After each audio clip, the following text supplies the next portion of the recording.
Spuds TV, brought to you by Muscatel Subaru. We are in St. Cloud at Tech High School for the Sartell St. Stephen's Sabres facing off against the Moorhead Spuds. We will be joined momentarily by the voice of the Spuds, Larry Knudsen, and his color commentator, Kent McLeod, better known as Matt. And they will bring you all of the audio. I don't think I can hear you. And they will bring you all the play-by-play and color commentary for tonight's game as we get our feed from WDAY Radio. So we appreciate you being with us here tonight on Spuds TV, brought to you by Muscatel Subaru. And then kill yours.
St. Cloud to play on turf rather than on grass. Yeah, it's kind of funny. Both the just outside of St. Cloud, Sartell and Sauk Rapids had to play here because they both have grass fields, and this turf is in beautiful shape tonight. And this was moved to a 7:30 kickoff because of a preliminary game that also was moved here because of the adverse weather conditions that were here a day ago, and that saw Elk River come from behind. How familiar is that scenario? And defeat Sauk Rapids.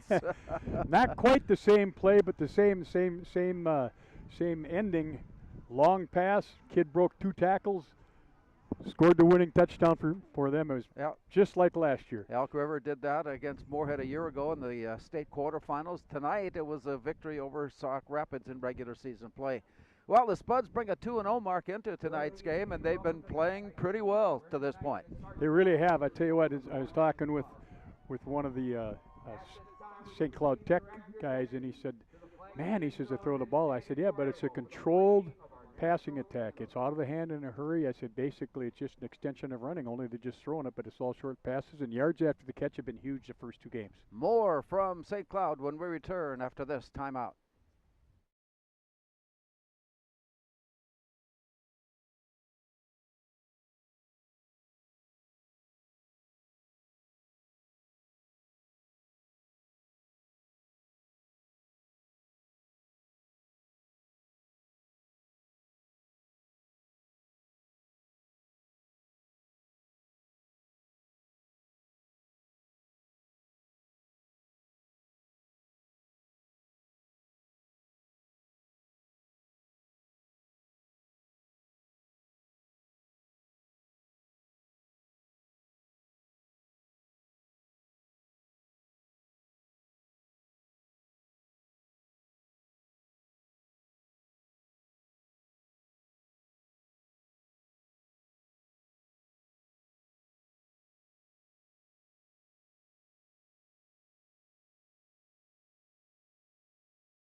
To St. Cloud Tech High School as the Moorhead Spuds take on the Sartell Sabres. And again, to reiterate, this game being played at St. Cloud because the game is available on turf rather than grass. In Kent McLeod, we're seeing a team in the Moorhead Spuds that 2-0, and both games have been in running time, and victories first on the road when they played at Buffalo and then last week at home with a surprisingly big win over Alexandria. Yeah, I was really surprised, and Moorhead did a great job. They only gave up a couple long runs, but to contain the running game of Alex the way they did on defense was fantastic. And of course, Moorhead so far has been hitting on all cylinders for the most part on offense. And it's going to be interesting to see what happens. We got a northwest wind coming right down the field. I don't think that'll affect Moorhead's passing game because it had such a short passing game, but it could affect the kicking game. Moorhead's kicking with the wind. If they get a 3-and-out down here, they could get a nice short field to start here. And that's up to Saif Alawi, who has had an outstanding start to this football season. He really has, and with this wind at his back, I look for that ball to be out at the 25-second clock. Well, they're going to have to go into a snowbank to find it if he gets everything on it that we think he can. And so the Sabres in their home-standing blues, while the Spuds are in their traveling whites with orange pant, numbers, and white jerseys. We're ready for Game 3 of this football season. The Spuds 2-0. Sartell comes in at 1-1. They opened the season with a win over St. Cloud Apollo.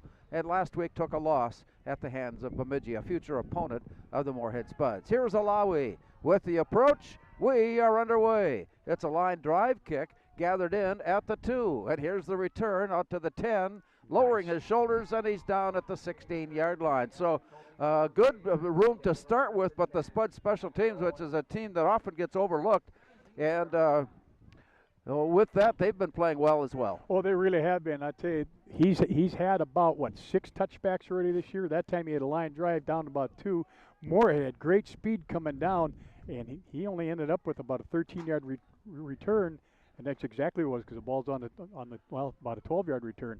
Sophomore quarterback Cole Henches is the person under center as we get ready to play, and it looks like we're going to have a passing game tonight. We got 4 receivers in the formation, 2 to the right, 2 to the left, man in motion, back to pass, and then Henches on a draw ends off, and it ends up at about the 19-yard line.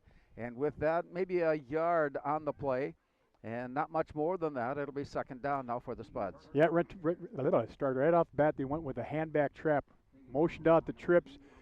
Nothing of it. And I'll tell you, Thomas Myers met the trap player on hold, and then, of course, Jackson Goda from that Mike's backer spot cleaned up on it. He's also getting a good start on this football season, Jackson Goda, and he anchors that defensive linebacking core. In fact, we've got about 4 people that we could say anchor that core with the way they play. Here's a sprint out to the far side across the 25, leaning for the first down marker. Let's see where they spot him down. Right now it's down at the 25, which no, they're going to move the chains. He did get enough, a 7-yard pickup, and it's first down, Sartell. Yeah, went with a quick hitter, just ran quick pitch right outside. Moorhead got hooked, and he showed good speed getting out there, but nice job by Moorhead's Caden Berg to get off the block out there, Larry, and stop that, because he was the last line of defense right there. So nice job by Caden Berg. There was a time when Moorhead and Sartell met everything as far as the success of a season was concerned. The last couple of years, 3 years perhaps, Sartell has been down just a bit. Moorhead has taken advantage of that, and Sartell is on the rebuild with sophomore quarterback Cole Henches. And the Spuds defense, there are 5 people in on the stop. There's no gain at the 29-yard line. And I can't read the number. Moorhead's nose guard, they tried to run trap to the right side. He submarined underneath the center, Larry, and that left both inside linebackers come up and stop that for maybe a yard. But nice job by the nose guard. That brings up a second down play for the Spuds. After a 1-yard pickup registered there, it is second down and 9. Cole Henches. Back and working right side again. They've seemed to like that sprint play to the short side of the field. Yeah, that time they pulled the onside guard, and it's almost like a mini sweep, but they pulled the onside guard. He got around and hooked the defensive end. Again, Kane Berg had to come up from his corner spot to make the tackle, and he did a nice job getting off the block, and that looked like it was going to be more yards than it really was. We'd like to explain to you, our listeners, tonight, we may be having some technical difficulties in the quality of the broadcast, not the announcers, you understand, but in the air signal that is being given. We are in a bad spot, and we're getting a signal that might be a bit sketchy at times. As Henches goes back to throw, and it's up, and it is caught at the 42-yard line. That's good enough for a first down. That's a 10-yard pickup. Henches on the throw, and the receiver on the near side to pick up a first down, and Sartell on the opening drive has kept the ball in their hands and moving upfield. Yeah, took that right out of Spud playbook. There was just a quick post inside. He threw it a little higher, but Heinrichs, their receiver, went up and made a great catch, and it was bang because Jamal Dixon was right there for the coverage, and that was just a nice football play by them. A different formation once again for the Sabres. Wing on the right, quarterback straight behind shotgun. Wing on the near left, wide receiver on the near left. Handoff straight up the middle, and then a bit of an opening. And to the near side, angling for the first down and across midfield. It looks like it's there. First down marker at the 48. Ball at the 48. First down as Cole Henches and the Sabres move it across midfield. And that's what they call the goose play that time. Only he and the center knew that he was running that quarterback sneak, because the guard pulled like they were going to run power back to the right side, and he just kind of saw an opening and got up in the seam, ran right past both linebackers, and safeties had to come up and make the tackle. Quick visit at the near sideline for Cole Henches, and his dad, the head coach, sends him back out on the field, and he's under center. Tight ends left and right. Here's the man in motion. First man into the hole, nothing there, and he tries to squirt to the outside. And this time the Spuds break through and get in to make the tackle. Great penetration at the 50-yard line, resulting in a loss on the play for Sartell. A loss of 3 brings up second down and 13. Yeah, Larry, they tried to run jet sweep to the right. There was a little bit of miscommunication with the handoff, so he kind of fumbled. Nulio and Gotti did a great job from his outside linebacker spot. He just got outside that tight end's block and stopped him for about a 3-yard loss. Nice defensive play by Angotti. And Gotti is another one of those players that we've talked about game in and game out, having a great year. Receivers, one wide right, one wide left. Slots either side. Here's the drop, the look, and the play as he was rushed to get the play out on the near side. Man out of the backfield, and it was thrown in a hurry and thrown offline and thrown incomplete. And we get the credit on Gotti again. That time he came on an outside, basically a D-gap blitz. He stepped up line scrimmage, came hard. They were trying to run a swing pass, and he got right in Hench's web grill or whatever, and he had to throw the ball away. He had no time to get that off. Opening drive of tonight's game, Sartell took the Moorhead kickoff at about the 2-yard line and brought it out to the 9, and they have moved it upfield. Not systematically, certainly, but they've been able to move it up to the midfield stripe, now facing 3rd and 13. Henches is back to pass. He lobs it up. This one's up for grabs, and nope, it is incomplete. The Spuds had a great chance of picking that one off, and it fell to the turf right off the fingertips of the interceptor, and that brings up 4th down, and it looks like a punting situation here for Sartell. Yeah, they're going to have to. It's 4th and 12, and boy, he just threw a wobbly pass. Keenan went to go up and get it, and then he got knocked off by his own guy, and it ended up falling to the ground. And Ja'Kai Fitzpatrick made a great attempt at trying to make a diving catch, and just couldn't quite get there. Brady Walthall in return. The kick is short and angled off to the far side, and it bounces all the way out of bounds at the 25. It'll be first down for the Spuds. We'll have a chance to see Trey Feeney and company now on a scoreless first quarter. Yeah, a nice job of Moorhead finally coming up and stiffening up a little bit. But there's a case where I think the wind got to the punter a little bit, Larry. He rushed that punt, kicked it off to the side, and the wind wasn't going to let him help it. And he ended up with about a 20-yard punt. So not a bad start for the Spuds considering. An outstanding start on the season at Buffalo. A pretty good second game against Alexandria for this Spud offense as they bring 3 receivers to the near right side. Pistol formation, man in the backfield alongside. He takes the snap a bit high, throws it here, and it's dropped. It was right there and on his hands looking upfield, and it was dropped. And we may see more of that tonight with the cold weather situation. Well, there's a case where they had trips out there. Blake Walthall just took one step back, and they're going to run that bubble screen with the 2 receivers out blocking for him. And he peeked up the field just before the ball got there, and he had to look like, oh my gosh, are you kidding me? That caught 1,000 times. Yes, it has. Now it is second down.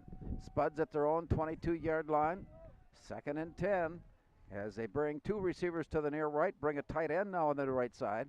And Trey Feeney takes the snap and rolls near side to look. He wants to go, and underneath the coverage it's there. Blake Walthall, Brady Walthall rather, brings it out across the 35 to about the 37-yard line. Brady Walthall on the reception, and we take a look at the receivers in Moorhead's core. We got about 5 receivers that can be highlighted on any particular night. Absolutely, and that time all they did was ran an out route off of a boot action. They traded Tyken over to the right tight end. He hooked the defensive end. He had all kinds of time. And again, the timing, Larry, of the ball. The ball's out of his hand as he's coming out of the break. So with that, and the wind has continued to blow at a steady pace here tonight, and it is blowing left to right, favoring the Spuds for the moment. There's no score. We're in the first quarter, 7 minutes to go, just about halfway through the opening quarter. Sabres showing some blitz, but then drop back as Trey Feeney waits, and a quick look off to the far side. This time the catch is there, and the run is upfield to the 45. Brady. And sliding down, Brady Walthall with the second straight reception for the Spuds, very close to the first down marker. Again, and he's got that innate ability he ran an out. The defender's coming up with his outside shoulder. He puts his foot in the ground and gets back inside of him to pick up extra yards and get the first down. And all it was a quick out again out of that trips receiver, and he was wide open. Right at the 48-yard line, short of midfield, the Spuds come up. This snap will get underway with less than 6.5 minutes to go in a scoreless first quarter. Trey Feeney, pistol formation. Wide receiver left, 3 receivers near right side. Looking left, and Oh. as he's looked, he goes down. Big hit on the linebacker coming through. And from the 45-yard line, the crunch, Ethan Torgrimson. That last name is a very familiar name in our area. His uncle, let me see if I got that right. His great uncle, Bob Torgrimson, of course, longtime coach at West Fargo and Dilworth and in Ashby. And he was there on the stop, and he's in his 3rd year. Ethan Torgrimson on the stop that time, showing off big time. And so with that, it sets up 2nd down. A loss of 7 on that play. It's 2nd and 17. And again, looking at the rush, the play is there incomplete, but the catch is brought down, no gain. As he turned upfield, a nice screen pass set up, but again, Walthal's reception, this time brought down for no gain, and it's 3rd down. Yeah, they're trying to run the middle screen where he comes from the outside, and they throw it right in front of the center. And the outside linebacker on that side had fallen down, and when he got up, he was there to make the tackle because they thought he was already blocked. And so it's just one of those things that if he's not there, he's going to get big yards because they had everybody fooled, and that was the only person there. Big down on this series of plays. Moorhead coaches up and down the sideline trying to get the attention of the play and maybe make a change. Here's Trey Feeney leaning, looking, throwing, and underthrows. He threw it right at the knees, and it was a line drive as he tried to get it out into the running space. And the incompletion there brings up 4th down. Yeah, and Chakai, I think he thought he was supposed to be running a deeper route. He was waiting for him to break off that route, and Chakai was trying to run a deep go, and Feeney threw it underneath. He was expecting him to read the coverage and sit down, and he didn't. Just a little bit of not quite communicating there. A defensive start to this one. Both defenses stopping their opponent. Moorhead now forced to punt. They go into a short punt formation, and it also brings Kevin Feeney onto the field with Trey Feeney lining up to punt out of the quarterback spot. We've got this timeout. 4:55 to go on the Speakeasy scoreboard. It is Sartell nothing, Moorhead nothing. Knowing the right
lined up in that shotgun formation, and it didn't fool anybody except for his head count did draw Sartell offside for a 5-yard penalty.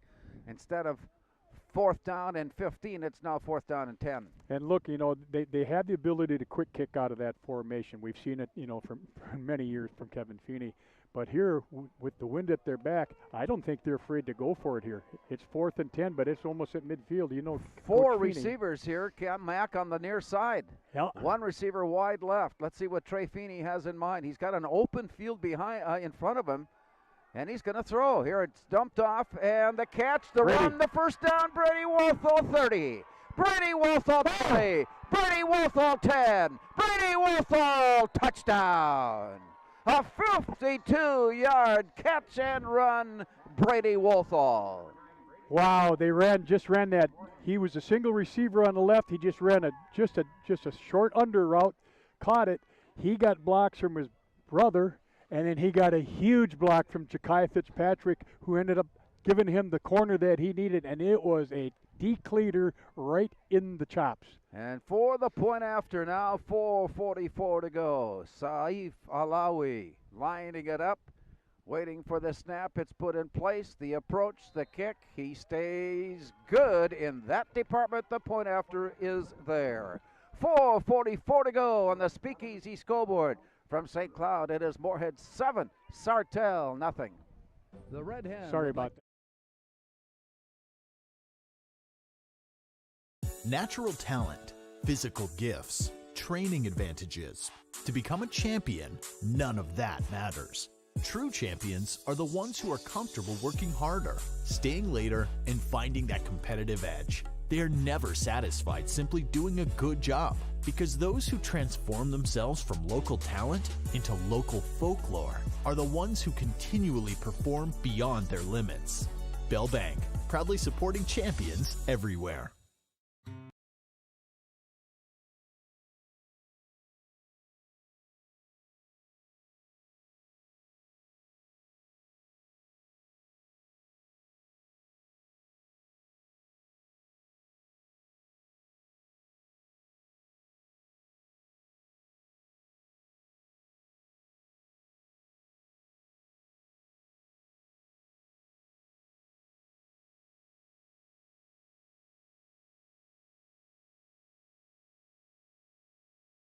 To the Spud touchdown on a 52-yard catch and run by Brady Wolthall, boots this one into the end zone for the touchback. Yeah, this time he got a little bit more air underneath it, and I kind of like watching the deep receivers for the other team. They look and they go, oh man, I ain't gonna get to return that one either. So with that, it's first down. Sartell at their own 20-yard line. A cool night. The snow that had fallen has been cleared from the field. Ideal field conditions. Off tackle near left side, a couple of yards out across the 22. Not quite to the 23, and it's second down, Sartell. They ran a trap to the inside, actually back to their one hole. Julio Angadi is the linebacker, Larry, on the left side. He came all the way across the formation, stopped that for about a 3-yard gain. That is one nice job of filling all the gaps until he gets to the tackle. Out of the huddle, Sartell going right to left as we look on and into the wind.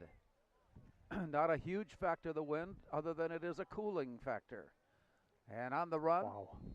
They play book for Sartell seems to favor the right side, or the right side of the field. Yep, and they're trying to run. They were trying to run basically that jet sweep again. Thomas Myers, the tight end, was trying to hook him. He kept stretching out, made him bring it back inside. And by then, he had help from the secondary people to come up and stop that for a very short gain. Third down, Sartell at their own 25-yard line. They have taken the Moorhead kickoff to this point, facing 3rd and 5. Back to pass, Cole Henches. Stopping, looking, throwing. This one again is up for grabs. And it is picked off at the 35-yard line. Ja'Kai. And from there, Ja'Kai Fitzpatrick, who is putting his own name on things this year, leaped up, pulled it in, interception, Moorhead, first down, Spuds. And he did a good job of getting in front of the receiver and going up, getting that ball as high as point, because that basically was just a wobbly throw. Again, he threw across his body because he was getting pressure from the backside. A nice job of going up and making sure he caught the ball in great field position. We got a sudden change going right here. That's one thing I suspect that Cole Henches will probably learn a lot from in the next couple of years, the rest of this year and 2 more. He's just a sophomore. Yep. And at this point, he's still going to do some of those things. Later on, I doubt that we'll see that pass be thrown that way. Yeah, and it's kind of what we talked about yesterday, about opening up and throwing it, and it's going to flutter on you because he opened up. So on the turnover, Moorhead first down at the Sartell 35. Receivers, a load of them to the far left. Back to pass and looking, and there's his man again. There he is, 6 points, and it's good. 9. Brady Wolthall. This time it's a 35-yard reception as a perfect strike thrown from Trey Feeney to Wolthall, and it's 13-0. And a great run route. Again, that time just running a skinny post. Again, he was inside. The receiver that was way in back just looked like he was waiting to get a screen. That brought the corner up. Wolthall made his post move. Safety stuck up. Perfect throw, and of course, sure-handed catch for a touchdown. Here's the snap back, and Saif Alawi is good once again. 3:13 to go. A quick response from the Spuds after an interception. And on the speakeasy scoreboard, it's Moorhead 14, Sartell nothing. Balance. It's more than just what's in your bank account. Don't say Angadi's first.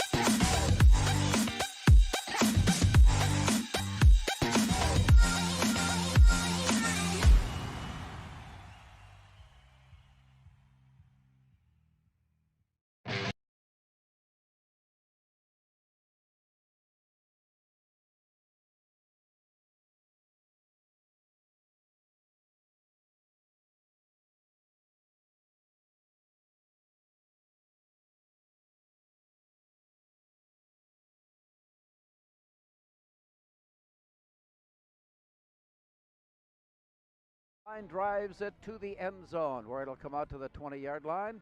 The start on tonight's game saw Sartell take the opening kickoff and put a drive together across midfield.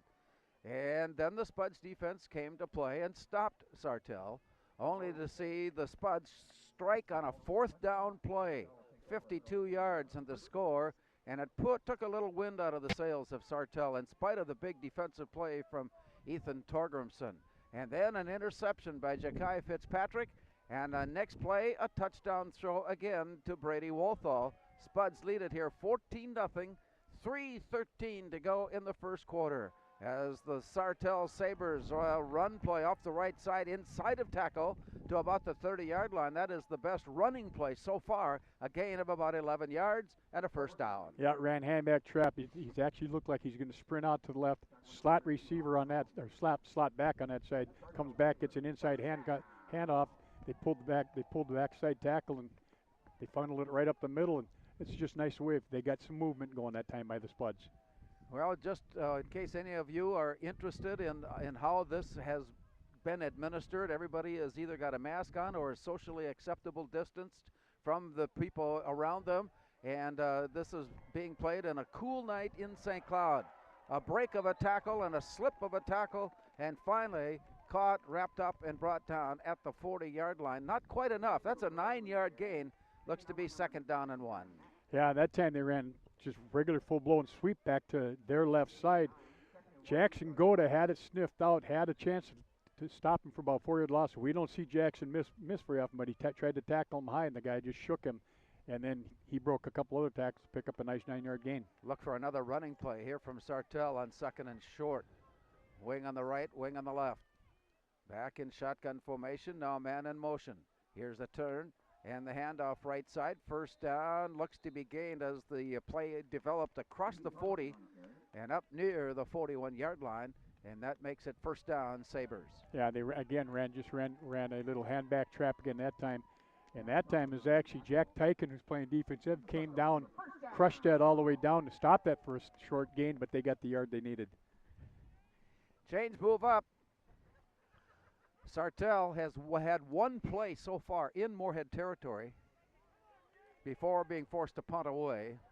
Closing in now at their own 41-yard line with a first down play coming. Line to gain is the Spud 48. Back to pass. And then the handoff. Wow. Angling forward. Play across the 45 to about the 47. And Ja'Kai Fitzpatrick comes up from his secondary spot to make the tackle. Again, running that little skinny trap inside to the right. The back was very patient and waiting for it to develop, and came up. Fitzpatrick came up, and then Tyken came from his defensive end spot and cleaned it up. Out of the huddle. Sartell at their own 47-yard line. Cole Henches looks right. Man in motion to the right. Handoff on the counter back to the near side, breaking a tackle and slipping loose, picking up the first down. He was stopped behind the midfield stripe, but then spun off the tackle and gained the first down. Yeah, again, and it's the same thing that happened before. Tyken read it, came down, went to wrap him up. Jackson Goda came up to help on the tackle and actually knocked Tyken off, and he spun out of there for a big first down. They had it sniffed out. They ran each other off the ball, Larry. Closing in on the final minute of this first quarter. Spuds have opened up a 14-0 advantage. Sartell, the ball moving right to left, facing first down. Counterplay to the near side, plugged up, and the Spuds collect the play and bring it down at midfield. So that's a loss of 4 yards. And it'll be 2nd down and 14, and this will put us into the second quarter of play. As the teams head to their respective sidelines, we have played one quarter here tonight at St. Cloud Tech, hosting this game between the Spuds and Sartell. On the Speakeasy scoreboard, it's Moorhead 14 and the Sabres nothing. Hi, this is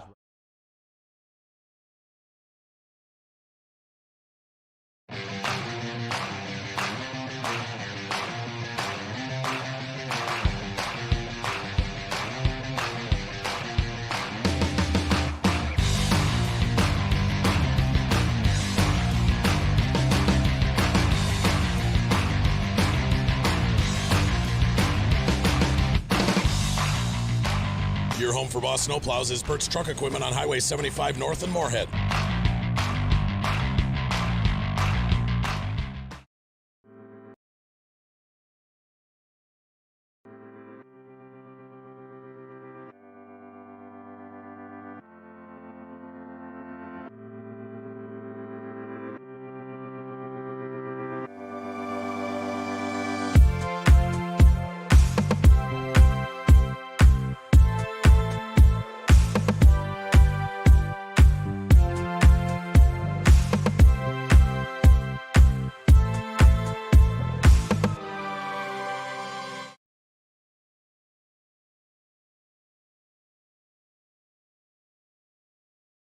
spot on with everything done. The only thing that's gone wrong for him is he got sacked.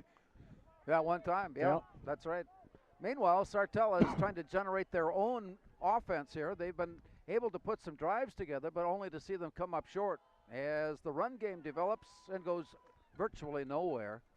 It was off the left side tackle and up across the midfield stripe over the 49, down near the 48-yard line.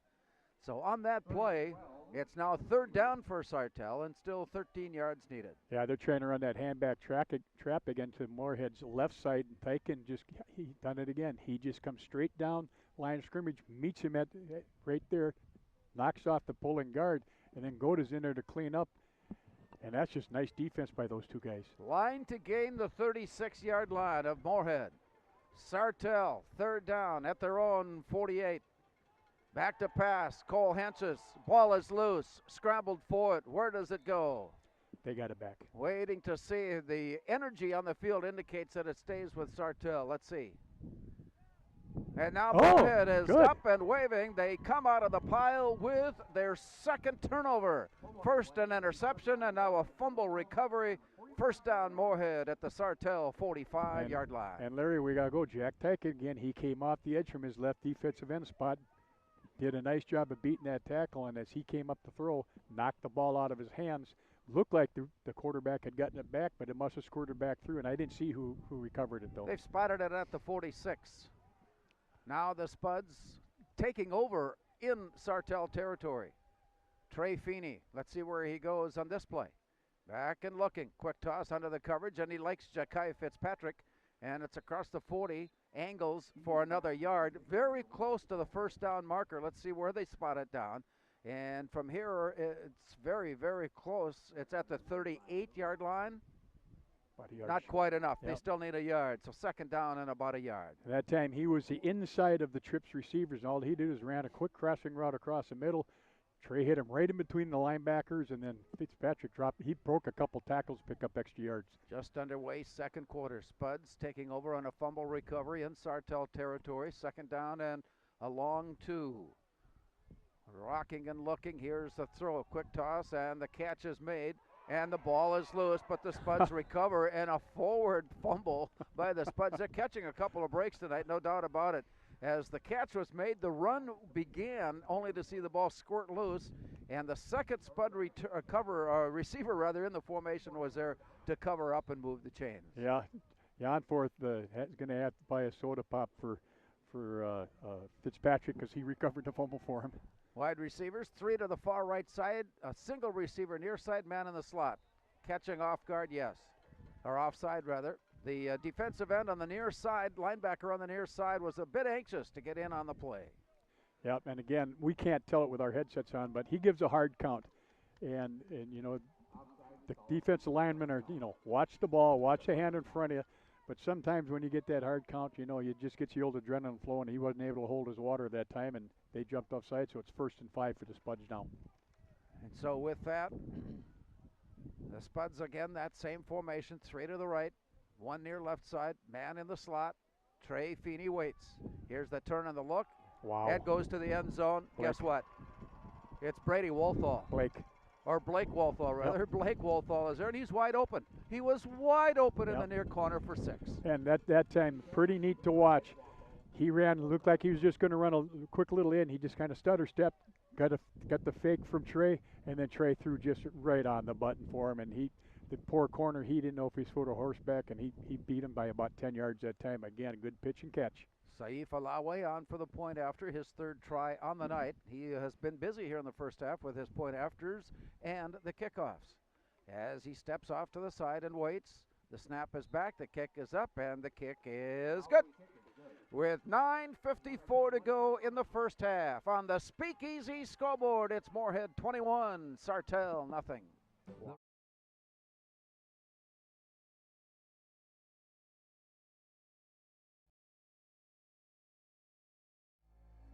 Get up. Your dreams don't hit snooze. Because if you snooze, you might miss your opportunity to improve your craft. Put in the work. your opportunity to be the best.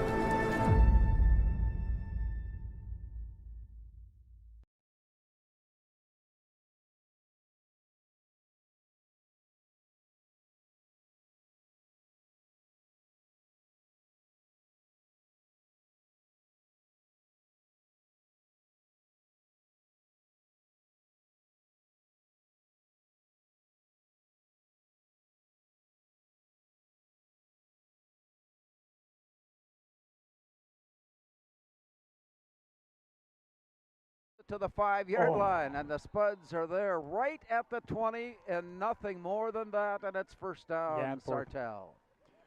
Nice job. He kicked that high to the into that wind at that 5-yard line. Janforth is so fast. He got down when the receiver came up. He went to turn outside, and Janforth made a great form-fitting tackle and set him backwards. That was a great tackle. Is a great coverage tackle. You know, for some coaches who look at the numbers, that is in time of possession, they like to have that number big with the ball in their hands. Kevin Feeney is not going to have that. I mean, one play and score. Yeah, one play and score. 21 points in 12 minutes. That's not bad. Here's the formation, 2 to the far left. Handoff on the draw, up across the 25 and to about the 26-yard line. And that's about a 5-yard pickup there for Sartell. Ethan Torgrimson, who plays both sides, very aggressively, very hard hitting. Ethan Torgrimson that time on the run to pick up 5. Again, running that little skinny trap where he starts on the left and comes back in the zero hole. And again, Jack Tyken, even though it was a 5-yard gain, he's the one that had to come all the way down from his defensive end spot and make that first connection on that. Wide receivers to the far left now for Cole Henches. 2 receivers on the near right side. Here's the sneak, and the play goes nowhere. Spuds plugged it up right away. There was no place to go as they tried to work their way forward, but no. And the stop made near the 27-yard line. It's third down. And Moorhead's left defensive tackle, Larry, the numbers are really hard to see tonight, but he basically sniffed that out, stepped down inside and stopped that, and then he got help from the linebackers after that, but he did a nice job of defeating the block of the guard and then making contact right at the line of scrimmage. It looked to me like it might have been Christian Vega on the stop. He's that nose tackle. As they come under center, man behind the quarterback, and here's the pitch. And to the far side, Ethan Torgrimson runs out of room. He could not get to the corner. He was sprinting to try and turn upfield, but the Spuds' pursuit was there. It's as though Moorhead knew the play and was there even before Ethan Torgrimson could get there. And absolutely, I'll tell you, Ja'Kai Fitzpatrick, who's playing that corner on that right side, he saw that was coming, got up, initiated contact with the receiver, shred the receiver, and when it came outside, he was there for tackle for loss. That's a great play on a run like that. Sets up fourth down, and Torgrimson now steps back to be the punter. He'll stand at the 10-yard line. Spud should get good field position on this when the kick is up. Nice kick. Not particularly long, but a very high kick, and angling then in favor of Sartell inside the 40 and down inside the 35-yard line. Moorhead will be glad to take it any time, anywhere outside the 30-yard line. It is first down. Yeah, and they don't care just as long as they get the ball back. And again, just look, the Moorhead still has not run a running play. It's all been, and it's well, against Buffalo in game 1, they did not. The game was 49-0 at the half, exactly, without a run, and in the second half without a pass. And basically, what they're doing here is just it's a ball control, and he's getting enough time to pick out the open receiver on the short route. 5 receivers in the formation, split. Feeney looking under pressure, escapes, leans, looks, throws. Wow. And the catch? No, it is incomplete. It was at midfield. He leaned back to try to haul it in, but it slipped away as he tried to gain his balance. And the incompletion brings up second down. Yep, he threw it it was Brady on that one, and he found the opening, but threw it on his back shoulder, couldn't catch it. But nice job by Trey of stepping out of the way of the oncoming rushing lineman and then setting his feet and throwing a good ball. Receiver on the near side, Janforth. Pistol formation, Trey Feeney. 7:37 to go, first half. Spuds have scored 3 times on touchdown throws from Trey Feeney. Here's the look and the reset. In the slot now far right, his snap is back and a quick toss. And it's picked off at the 36-yard line, and it's going to go. Out at the Out 1. of bounds at the 1-yard line. And a turnover, Moorhead. Is that the first of the year? I think so. It First might one. be maybe the second turnover, but this one was a dangerous throw out to the far side, picked off at a perfect spot with an open field ahead. Spuds catch up to the play, bring it down at the 5-yard line where it's first and goal, Sartell. Well, the corner did a good job. They just ran that 5-yard hitch, and he sat on the route, and Trey didn't see him. Then I think he couldn't see him because he was behind him, and then he just did a nice job of stepping up and making a catch. Spuds defense set now, their first real challenge here tonight. As the play comes to the near side, Ethan Torgrimson is working his way, and they're going to spot him down just outside the goal line. He had one little extra oomph, he would have been in. Yep. And so with the nose of the football just shy, it's second down and goal. Yeah, tried to run power to their own right side, came through again. Moorhead got a little penetration, so he had to cut it up a little bit sooner than he needed. So Moorhead actually had a couple inside linebackers there to help stop that play. On second and goal, here's the play. Cole Henches will keep it himself, and he backs his way, but then the Spuds stand him up and drive him back. It's very difficult for me to think that he didn't get in, but the officials are not raising their arms. And so with that decline, it is third down. And it's only about an inch and a half, but what he did is he turned sideways. When he turned sideways, he lost his forward momentum, Larry, and Moorhead got a pretty good push in that because he was just trying to run a sneak, and they got good pushback. Christian Vega just destroyed the center, so there was no place for him to go, and once he turned sideways, he had no oomph left. 21-0 Moorhead, but Sartell threatening here after the interception. Wide receiver left. Cole Henches under center. Hoping to draw the Spuds offside. Here's the play to the near side, and into the end zone it goes. A walk-in score for Ethan Torgrimson and Sartell, and the Sabres are on the board. That time they took that right out of Moorhead's Spuds playbook. They ran Moorhead's wham play where they bring the tight end on the linebacker, do a reverse pivot, hand it off to him, and he just skipped it outside, and there was a nice hole right off the 4-hole for him, and he found that hole and scored. 4 scores here in tonight's game. 3 of them have been a direct result of turnovers. Here's the snap back as Henches holds, and the kick is blocked. Now keep in mind this can be returned as we are on the work. Now they're going to whistle No, back. not in high school football. That's right. I got so excited because of what happened a year ago Yes. at St. John's when the Cobbers and the Johnnies played. I just assumed that all football would be played that way. Nope. But the extra point is no good. And we will return to St. Cloud Tech after this timeout with 6:03 to go on the Speakeasy scoreboard. It's Moorhead 21, Sartell 6.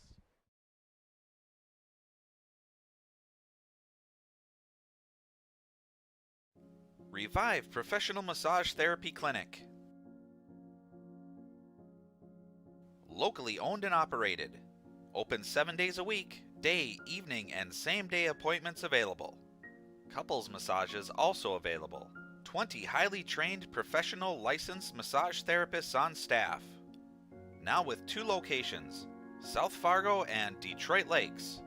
Offering online booking and online gift certificates. www.reviveprofessionalmassage.com.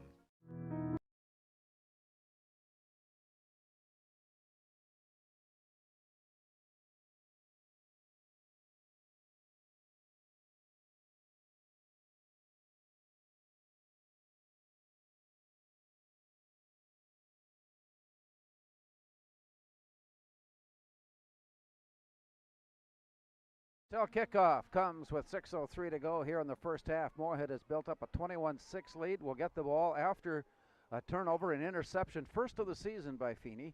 That put the ball down at the 1-yard line. 2 plays later, the score. And here we are with the kick to Moorhead. The Spuds return the 25, the 30, the 35, and up near the 40-yard line. And field position has not been an issue tonight for the Moorhead offense. No, and good job. That was a line drive catch, and the Anforth caught that on the run, Larry, and just went straight up the hash marks and got what he could, and that's a nice starting spot for the Spuds at the 39 about. That's where they spot it. Moorhead going right to left. The wind is dying somewhat, but still evident tonight and cooling. game time temperature was less than 30 degrees, and we know that by game's end it will be down somewhere near 20 degrees. But it's almost November, and it's supposed to be that way. 5:58 to go. 21-6 Moorhead with the ball here in the second quarter. Three receivers on the near left side. Here's the snap back, a bit high, but pulled down. Nice run off the right side. First run play from the line of scrimmage for Moorhead. Work it up across the 44-yard line. And on that 5-yard pickup, it'll be second down. That was Keenan Went that time. First time we've seen him carry the ball since probably week 1. And again, just running that quick hitter where it's a zone block up front. He found a seam and picked up, 5, maybe 6. Nice job. Nice line surge by the offensive line. Line to gain the 49-yard line. Line of scrimmage is the 44. Three receivers on the near left side now for Trey Feeney. Single receiver, far right. Rolling near side and looking. The lefty looks and throws. He's got his man. There's Brady Wolthall, the 45, and he angles towards the sideline and steps out just outside the 40. Another big catch on the night for Brady Wolthall, and it's first down. And again, that time they went boot, and when they did that, got the linebackers to stay in there. And then Brady just does what he does. He finds that spot in that zone, ran and out, got some good yards, and then he had a lot of time to work with the ball afterwards. So it was a good pitch, good catch, and a good run afterwards. Spuds are on the move here before the end of the first half, 5:16 remaining. This game signifies the midpoint of this year's football season. They'll stay on the road next week at St. Cloud Apollo before finishing up with home games against Brainerd and Bemidji. On the near side, a struggle to get loose. Not much going inside the 40. Down at the 39, maybe the 38-yard line where the play comes up off the turf. And with that, George Janforth picked up a couple. Let's make it a 2-yard pickup, and it's second down. Yeah, that was hard yards that time. And again, trying to run that little inside zone read that they do. And they sniffed that out pretty good. And their inside linebacker that time did a nice job of getting underneath his defender and stopping him for little or no gain, about 2-yard gain, but nice job by their inside linebacker. Long huddle for the Spuds as they break and come out as the play clock goes inside of 10 seconds to put the ball in play. Man in motion, Ja'Kai Fitzpatrick. Here's the snap back and the look to Fitzpatrick, and it slips through and off to the far side. Fitzpatrick never did quite seem to be in the flow as though he really expected the ball to be thrown in his direction. He turned and looked and simply let it get away, and it falls incomplete. And that brings up third down. Yeah, what he got was 2 clearing routes by the outside receiver and the inside twin, and he was running just kind of like an arrow route out there. And the corner on that did a nice job of recognizing that, and I think he might have heard footsteps a little bit. 3rd and 9 now for Moorhead. Ball across the 40 in Sartell territory at the 38. 4 receivers to the far right side as Trey Feeney is flushed out. He's got some room. He's got a lot of room, and he slides down near the first down marker. He is inside the 30. That should be enough to move the chains. As they spot it at the 29-yard line, it is first down, Moorhead. That's pretty neat. You know, they brought an inside blitz, and what he did was when they picked it up, he replaced the blitzer, went right through where the guy had blitzed to, missed him, and then got what he needed. And I like the hook slide that time. That He was looked nice. like he stole second base. I think he's been watching TV. Yeah. Sundays. I got a feeling his mother's been in his ear. 4:06 to go. And for Feeney, the look. 2 on the near side, 3 on the far right side as Feeney stands in the pocket and again is flushed out of the pocket and is caught from behind, but he ankle slips his way to about the 25. Did some kind of magical escape to get away for no gain and work his way down to the 25-yard line, and from there it is second down, Spuds, and still 7 yards needed. I tell you what, that was an exciting 3-yard run because he was hitting the backfield, somehow got off, then got hit after about a 1-yard gain, spun off, and picked up positive yards. Nicely done. Spread formation. The Spuds have run the ball once here in the first half. We have 3:18 to go, and the throw is off to the far side, and Fitzpatrick again had it on his arms, but it was that same play, and he let it slip away and fall incomplete. Yeah, that was actually Blake that time. He was the inside of the trips receivers, ran a 5-yard out, again got the crossing, and the ball went off his hands. I don't know if it's a little cold or what, or just a lack of concentration on his part. But something for the practice field this coming week. Yeah. So Blake Wolthall on that misfire. And it sets up third down. Still 7 yards needed. Line to gain inside the 20 near the 19-yard line. Trey Feeney looking right, looking left, nearly drawing Sartell offside. Then steps back and will reload. Trey Feeney, play call signal. They're not going to get the play away in time. He was looking at his players, not looking at the play clock, and it ran out. That'll cost the Spuds 5. Yeah, and that time they were trying to make some changes, and it got down on them. And when I happened to look up, it was at 4 seconds for a long time, and then it finally ran out. So Trey thought he had an extra 4 seconds. Well, you know what? I've noticed also that the play clock does not show the 3 between the 4 and the 2. Is that what it is? It just goes from 4 to 2 on a little bit of a delay. Okay, so there's a delay. So it's easy to misunderstand. Yeah. And we've got a timeout on the field now with 3:14 to go in the first half. On the Speakeasy scoreboard, it's Moorhead 21, Sartell 6.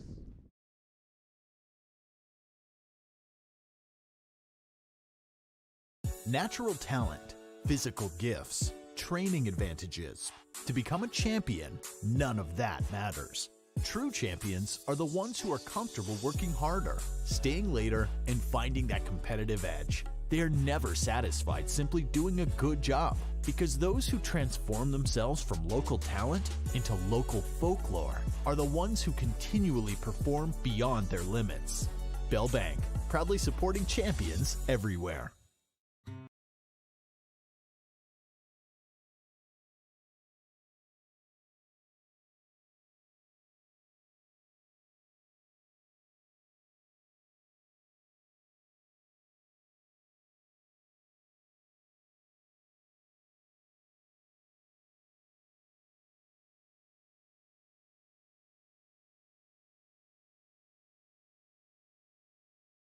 Trey Feeney steps, looks, throws, man is open, wide open, catch made, run made, 20. And down finally at the 17-yard line, and that's enough for the first down as Ja'Kai Fitzpatrick this time was able to grab on and run upfield for the first down. And it's the same thing that they've done before. The two outside receivers run go. One ran a post, one ran a go. He just runs a little arrow route out towards the sideline, hit him perfectly. Broke a tackle, and then he really got hit at the end. That safety came up and really walloped him. 3 minutes to go in the first half. Spuds sprinted to a 21-0 lead before turning the ball over. 3 plays later, Sartell on the board at 21-6. That's where we stand with Moorhead driving.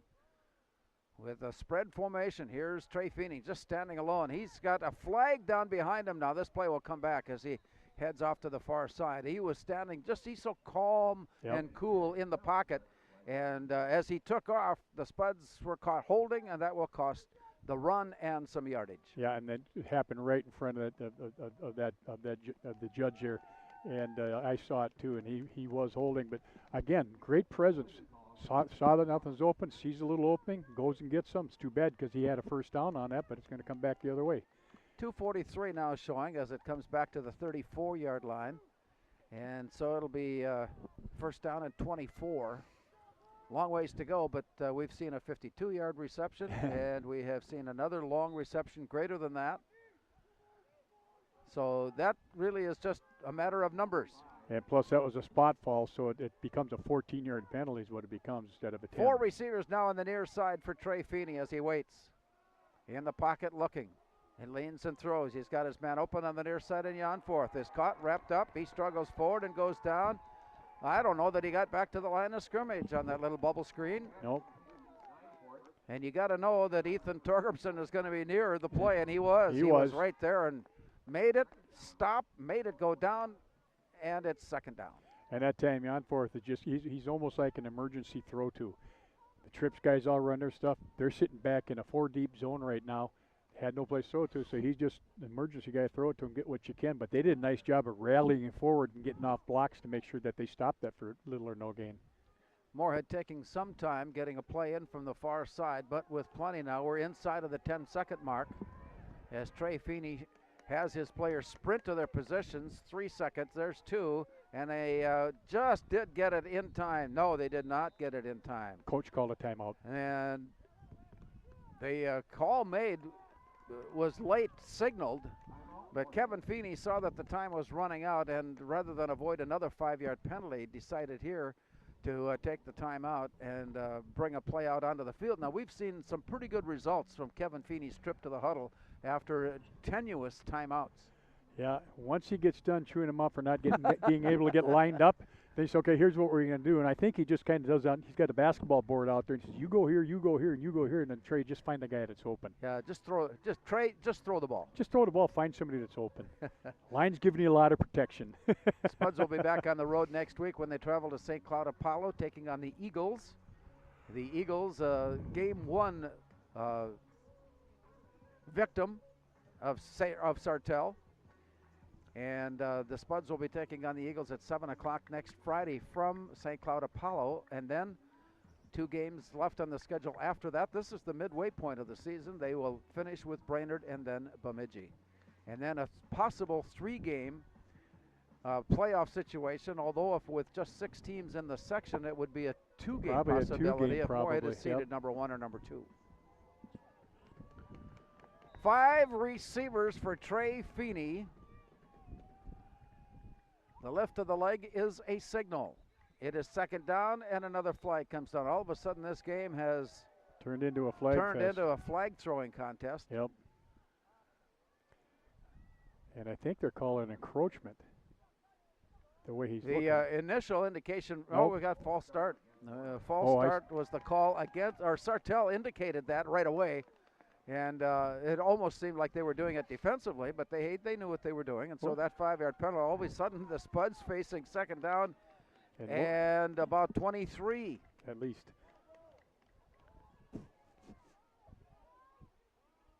Trey Feeney, here's the look. Clutching, throwing, in the grab, goes down. Oh, Sartell is putting on a bit of a clinic here now against the Spuds as they make the play. And with that stop by Ethan Torgrimson, it is now third down and a lot more than 23. Well, and that's you're going to have to credit Sartell's defense. They're doing a pretty good job. They've got 5 defensive backs in the game, and they've got a 3 deep. They're keeping everything in front of them, and so he's not able to get off a timing route of any kind. And then that time he just took too much time and wasn't able to get rid of the ball. We're closing in on 1 minute to go in the first half. Moorhead leading at 21-6. Here's Trey Feeney with a throw out on the far side on the screen. Bit of an opening, but it didn't last long, and the play goes down as Brady Walthall with the catch and a short run to about the 36-yard line, still leaving Moorhead 16 yards needed to move the chains ahead. Let's see where they spot it. Yes, just outside the 35, and it is 4th down. And that was my fault, Larry. That was actually Blake. And Brady was out blocking for him. Just run that little bubble screen out there, and they've been able to get big yards for that. But again, they're just doing a nice job sitting back in the zone and then coming up and making tackles. And when you got an alley player that comes in and makes at that angle, they got nobody to block him. See what the Spuds have in mind here. 8 seconds to put the ball in play as Trey Feeney steps into the shotgun. Looking upfield, the secondary is deep. Trey Feeney under some pressure but delivers, and it is caught. My! Oh my Brady. Is right. Brady Walthall with his 3rd touchdown reception. He absolutely took the ball away from the defender at the 9-yard line, and he was left alone to step into the end zone for the score. Yeah, that poor defensive back. He did everything right. He did everything right. He's right there. He tried to club him. Brady had strong hands on that, got outside, and then when he missed, he just turned. Did what he was supposed to. He turned outside, got up the sideline. There's nobody left. When things are going good for you, they go real good. That was a 4th down play, and needing 16 to go to a 1st down, they score. Yeah. And Saif Alawi again tacks on the point after. With 7.2 seconds to go in the first half on the Speakeasy scoreboard, Moorhead 28, Sartell 6.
Lawe, he's 4 for 4 tonight, now has this kickoff. Right to left it goes. It is low, and it is driven to the 1 and into the end zone, where it'll be brought back out to the 20, and the clock will start there. There'll be 1, maybe 2 plays more yet in the half. Maybe. 7.2 seconds remaining. That's unbelievable. He kicking it, and it's still a pretty good wind. It's a northwest wind, but he's able to power that thing down to about the 1 foot line and get it in. And the receiver went, I'm not going to get that one either. You know, we saw some pretty good things from Malawi last year, Yep. but I don't think there was a lot of off-season work that went into what we're seeing this year. I think so, and he's got a strong leg. You know, he's only about 5'6", but he gets his whole body into that kick. They'll take the snap and drop to a knee, and that'll send us into the locker room at halftime. It's been the Spuds in a big way early on as the teams head off after the first half of play. It's Moorhead 28 and Sartell 6.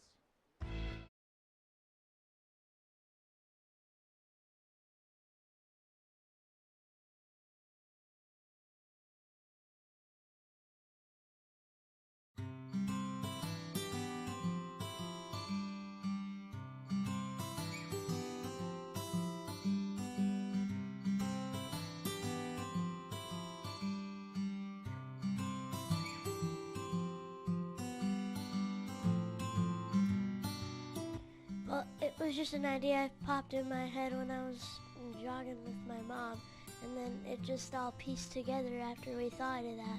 And it was perfect timing because Moorhead Youth Hockey was thinking of it too, so it was just a good idea.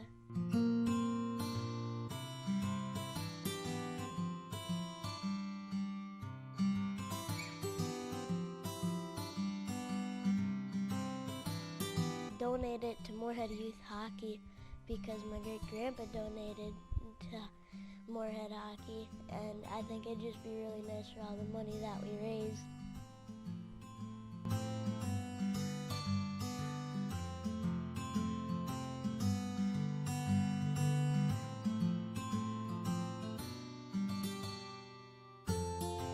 That he sat in the same spot at every single Moorhead high school hockey game for over 30 years.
Your home for Boss Snowplows is Bert's Truck Equipment on Highway 75 North in Moorhead.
Get up.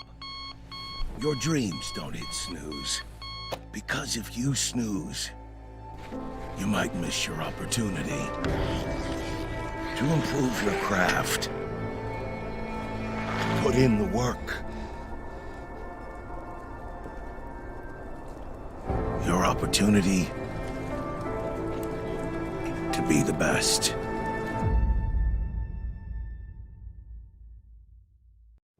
Revive Professional Massage Therapy Clinic. Locally owned and operated. Open 7 days a week, day, evening, and same-day appointments available. Couples massages also available. 20 highly trained professional licensed massage therapists on staff. Now with 2 locations, South Fargo and Detroit Lakes, offering online booking and online gift certificates. www.reviveprofessionalmassage.com.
Ended up getting the ball back near midfield, and several plays later was in the end zone with Brady Wolfall.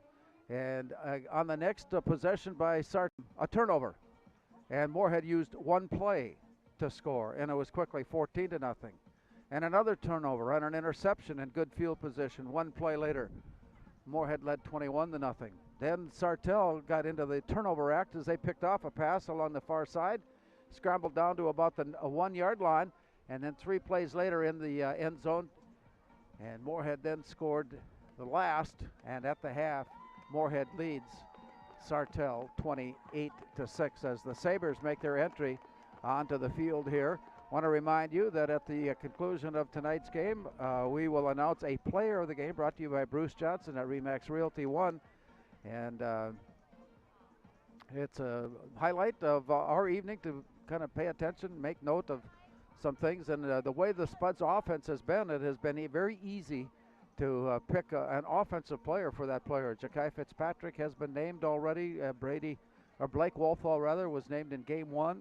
And right now we've got a host of players that have excelled, and we'll see how that goes. It all seems to come down to the play and ability of Trey Feeney. So there's almost a way of making him the player of the game every night out because of his position and the way he operates his position. Meanwhile, a very young and talented quarterback, Cole Henches, is warming up for Sartell on the near sideline. I think we're going to see some good things from him in the next couple of years as he progresses, matures, and gets ready to play the next 2 years of high school football. As he warms up to throw and get ready for the second half, the Spuds are still doing their closing moments with their coaches along the far sideline. And again, a reminder, Moorhead's volleyball team off to a good start. Will be 3-1 as they take on Wilmer tomorrow afternoon at the Spud Gym.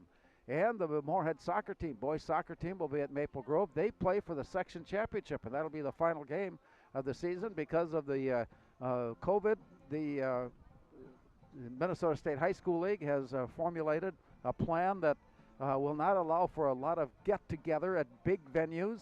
And so with that, everybody at the respective sports will play for what amounts to a section championship, and that will do it. It'll be at the home site of the number 1 or number 2 seed, whichever case applies.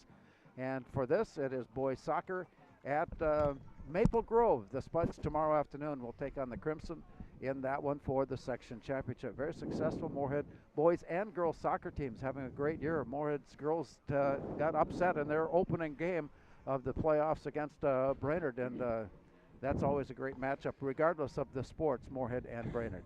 We'll be back with more as we get ready for start of the second half after this timeout as you listen to the Spuds on 970 WDAY 93.1 FM. On the Speakeasy scoreboard at the half, it's Moorhead 28, Sartell 6.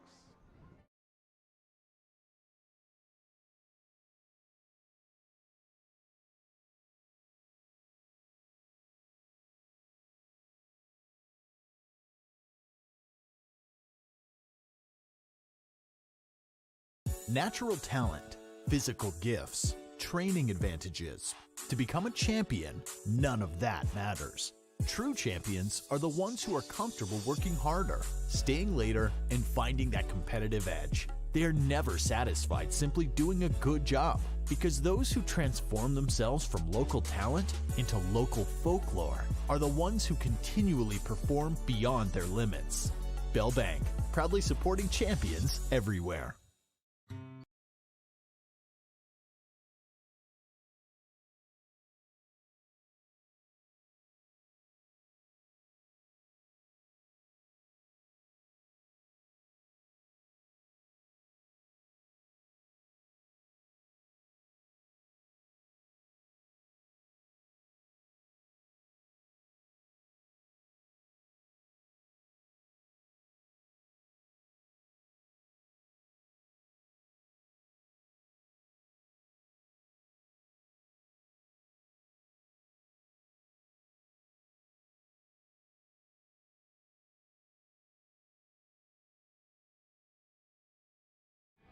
As we start the third quarter, Moorhead 28, Sartell 6. The Spuds will get the football, and in the third quarter, with the wind still somewhat evident, they'll be heading into that breeze. Sartell ready now for the kickoff. Back deep and waiting inside about the 15-yard line. And it is pooched along the ground. This is a hard bounce and a wise choice to cover up along the near side. And the slide to the ground and the catch made there by Moorhead puts the ball down at the 37-yard line, where the Spuds will have it first down. Yeah, good job by the Spuds receiver that time. Saw that as a pooch kid, got down just like he should, covered it up, and made sure that he retained possession of the ball. Wasn't about to give that one away and give momentum as well with it. So with that play, Trey Feeney and company up to the line. It is first down at their own 38.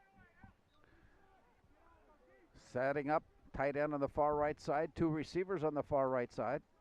Out of the pistol, back to pass. Trey Feeney looks and throws. He's got his man. He had to go down on his knees to make the catch, but he makes the catch out near the 46-yard line, and that's about an 8-yard pickup on that play to set up second down and 2. Yeah, and again, Brady was the middle of the Trips receivers out there that time. One guy went deep, the other guy ran to the post. He just ran about a 5-yard, actually about an 8-yard out, and caught it, and was on his knees when he caught it. It was a little bit throwing low, but boy, that's good yards on first down, Larry. Off to the good start here in the third quarter. Trey Feeney facing second down and 2. With a long look and the handoff and a run. Nice hole opens up, but the ball squirts loose and rolls forward. Now we'll wait to see who recovers. Not surprised on a cool evening like this that we have seen an elusive football, and this time it's recovered by Sartell. So a Moorhead turnover, their second tonight, and it's first down Sabres at their own 43-yard line. Yeah, and they just ran that inside zone play to Janforth, and Janforth went through, got through in a hurry, was trying to switch the ball from one arm to the other, and it just squirted right out of his hands. He didn't get hit. It just squirted right out when he's trying to switch the ball. Well, one of our most faithful listeners who normally enjoys his game in the easy chair at home and soon will be enjoying it in his easy chair in Florida. Tonight joined by a Whitefish, Montana listener who is enjoying Spuds football. And whether or not she fully understands what we're doing or saying is another thing, but we're happy to have you with us as the play goes off to the far side and to the 42-yard line. It is incomplete. Ethan Torgrimson, the intended receiver, but over his outstretched hands. Yeah, and again, that time Thomas Meyer come off in that defensive end spot, could put the good pressure on him, and in doing so, the receiver's open, but he had to throw it, I think, a little sooner than he wanted to, and he just didn't quite get his feet set, and the ball sailed, and he could only get one hand on it. Second and 10 now. Sartell trying to make hay out of a turnover by the Spuds. 46-yard line is the down marker, line to gain the Moorhead 43. Nice. And on the ground, the Spuds defense again stuffing things right at the point of attack. The play came off right side guard, between guard and tackle, and the Spuds had it pretty well defended and stuffed it down, and there was no gain on the play, and it's third down. Yeah, and that time they tried to run that handback trap again, and I can't read the number, but whoever's playing the nose guard right now, Larry, did a nice job of breaking through and just stuffing it, and then he got help from the linebackers afterwards. Ball resting at the 42, or correction, at the 47-yard line. Just underway, third quarter. Moorhead with a 28-6 halftime lead. Turned the ball over to start the third quarter. Now Sartell driving. Back to pass and looking, Cole Henches. Flag is down, rushes on, escaping to the far side, he goes down. Tried to get it in position and throw the ball away, but couldn't. He just simply could not without losing control. And the pursuit by the Spuds, Jamal Dixon, there to put the stop and make the play down at the 37-yard line. And there was no flag on the play, so we're back at the line of scrimmage. And Austin Altman-Peter also, Larry, he got off his block and started chasing him right away, so it's just a nice job of flushing him out of there. Fourth down, line to gain the 43-yard line. This is a long ways to go, and here's the punt. Spuds in some pursuit, made him hurry the kick, and it's picked up on the fly and then run out of bounds. Short distance to the sideline, where the Spuds now will have good field position after the turnover. 3 and out for Sartell, and it's first down Spuds. Yeah, real kind of a short line drive, and ended up being an end-over-end punt. And Brady Walthall did a nice job of seeing that he had room, so he picked up off bounds and got positive yards, because if he'd let that bounce, that thing would have probably ended up down about the 20. This way, they've got pretty nice position at 36-yard line. Always a tough call to make if you should play it and run it, or because there's always the chance of a turnover, or let it go. Spuds got the better of it after this decision. Here's Trey Feeney, rolling near side and looking. And he's got his man wide open, Brady Wolthall. It almost looked like he wanted to lean back and throw it back on a lateral to Fitzpatrick, but he did hang on to it. And the gain of about 8 yards to the 43-yard line brings up second down. And again, just running about an 8-yard out. The timing of the throw was perfect. That time he guessed and tried to turn inside, and the guy was there. And I thought what he's trying to do, he thought he's close to the line, for the first down mark. It looked like he's trying to reach it there, and he got bent back the other way. Out of the huddle, Trey Feeney takes a look to the right side. There are 2 receivers there. 2 receivers on the near left side, a man in the slot right. Trey Feeney again may have made a play call change to the right side as he takes the snap and then rushes. He's alone now on the near side. He's at midfield. Angles to the sideline and out of bounds inside the 48-yard line. Trey Feeney on a scramble to the near side, rushed out of bounds, and it is a first down run for Trey Feeney. Yeah, and that time it was almost like it was a delayed quarterback draw because he only took 1 step back, looked, didn't see anything, saw that the lineman had, funneled everything around him. He just took off, knew where the first down marker was, and got out of bounds. The play out stopped the clock at 8:54. We are early here in the third quarter. Spuds now driving with a 28-6 advantage. Receivers to the right and to the left. Here's the look upfield, escaping for the moment, and then stops, throws out of bounds. He had all kinds of pressure coming his way, and he finally decided the better part of valor was to simply throw it out of bounds, which he did, and that incompletion brings up second down. Yeah, and Ja'Kai Fitzpatrick got there and almost made a great catch, but it was just a little bit too low. But again, you watch what Feeney does. He doesn't let the pressure bother him, and he just kind of learns how to slide in the pocket a little bit, buys himself a little extra time, and then uses great discretion of throwing the ball away, or at least only where his guy could catch it. Second down and 10, Moorhead. Clock will start with 8:46 to go, and Trey Feeney leans away from his position at the shotgun formation, changes the play call to the right, and gets the snap with 1 second to put the ball in play. He's being chased, and he got the pass away. They're going to say his knee was down when he threw, and that will be a sack at the 48-yard line. Make it, yes, the 48-yard line, and it's third down. And nice job by their defender of staying with it. And when Feeney stepped up, he took the proper pursuit angle that time and made a great tackle on him so that he couldn't do anything. He almost got away with getting that ball out of there, but, I think that had probably been a downing. Could have been intentional downing if they hadn't called him down. Yeah, but his knee was down, and so with that, play will start now, and it is underway with 8:10 to go with the play down, with the knee down. Did not stop the clock. Moorhead leading at 28-6 here in the third. Trey Feeney sending his receivers, 2 to the near left side, and before this play gets underway, timeout is taken. Moorhead, they want to recalculate their play call with 7:55 to go in the third on the Speakeasy scoreboard. Moorhead 28, Sartell 6. Lowell.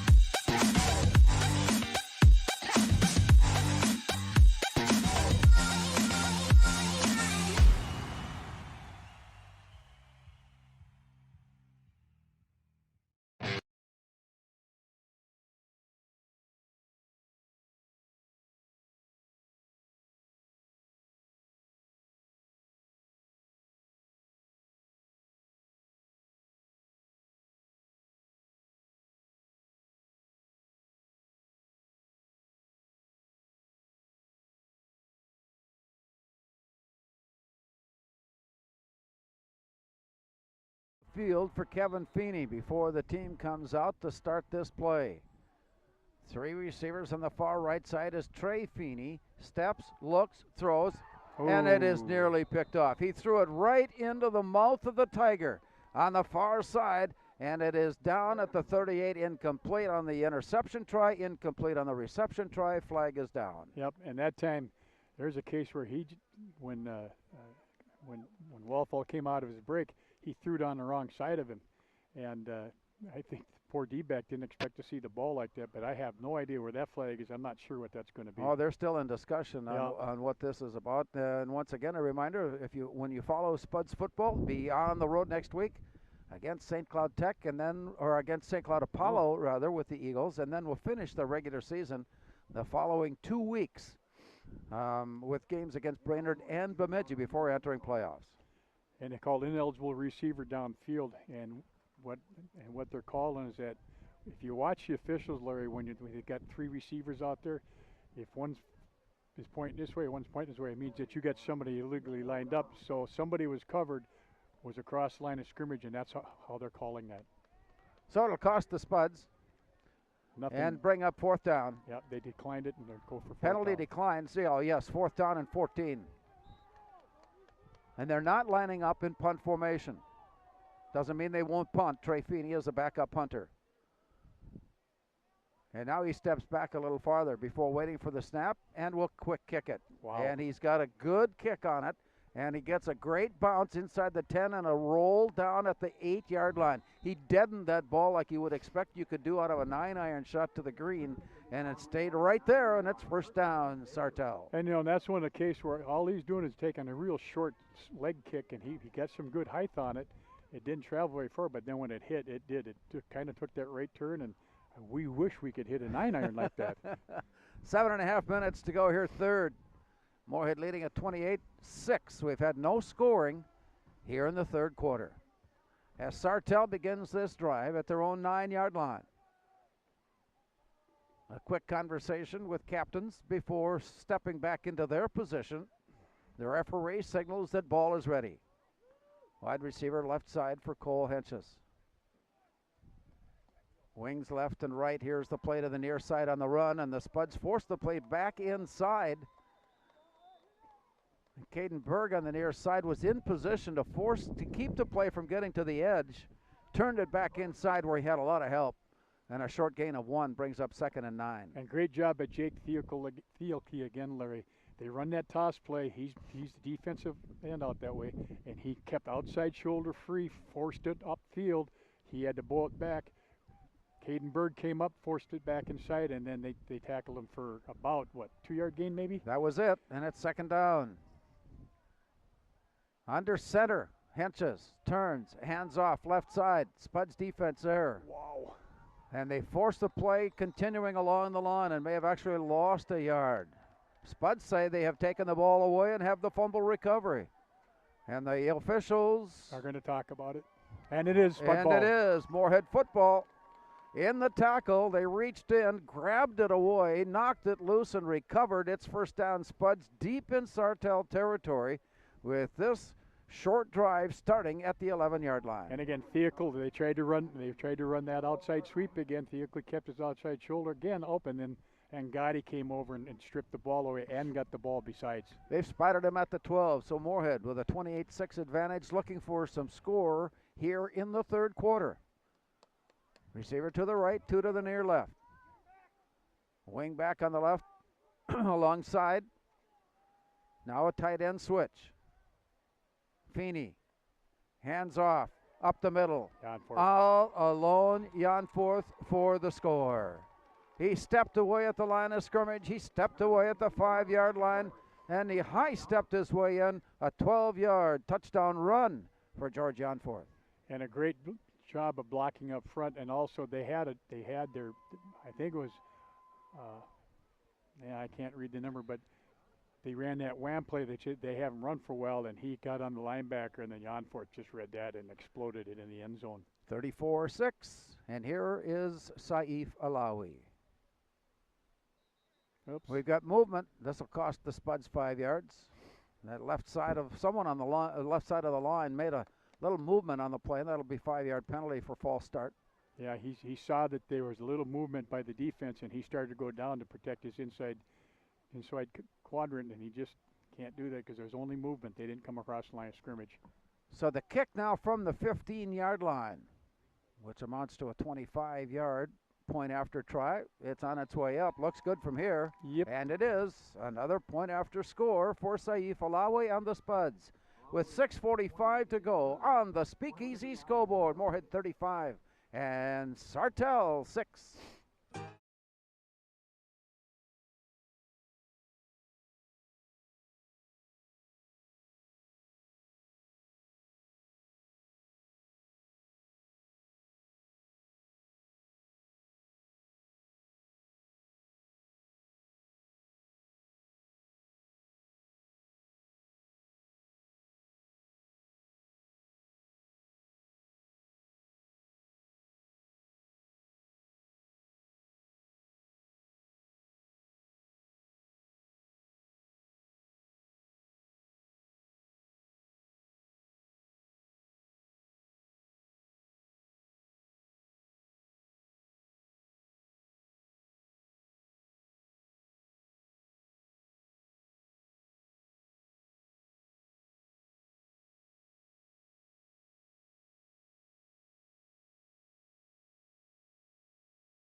For the kickoff, and here's the approach, and again kept low. This one bounces at the 10 and out of bounds it goes at the 5-yard line.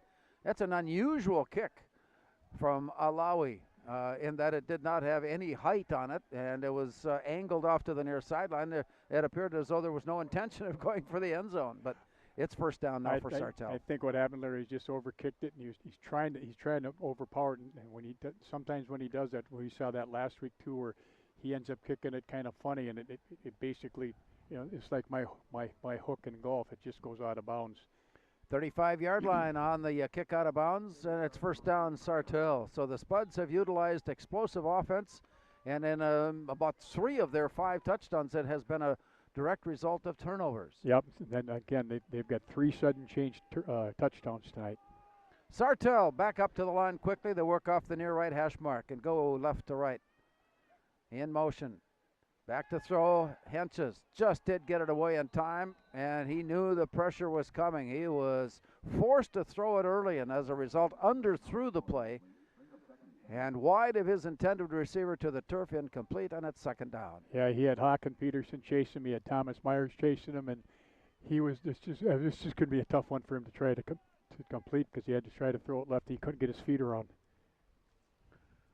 Lineup change comes in. Play comes in as Cole Henches had a visit at the sideline before heading out.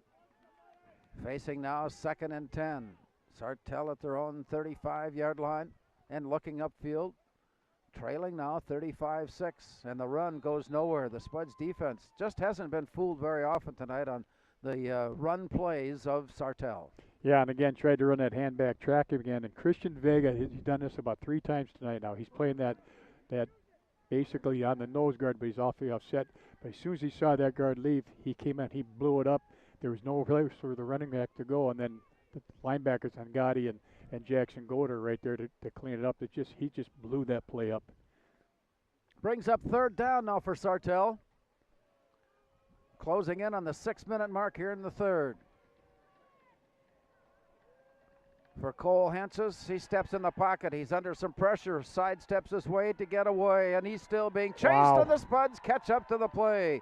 Just a half step quicker at the 25-yard line, catching up to Henches and rushing him to the turf for the sack, and it's 4th down. Yeah, he could outrun Thomas Myers, but Maxwell Del Bruin got on his bicycle, and I'll tell you what, he wasn't going to outrun Del Bruin, and unfortunately the young man's still down. There's an injury on the field as the Spuds in pursuit of quarterback Cole Henches, and fortunately the Sabres player is up, and I wonder if it isn't the quarterback himself. Yeah, Cole Henches was shaken just a bit on that play, enough that made it just, you know what, just leave me alone for a little bit.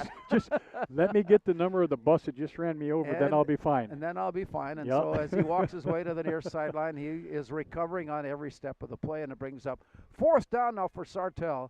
The Spuds have a single return set back inside the 40-yard line. This kick comes with 5:40 to go in the 3rd.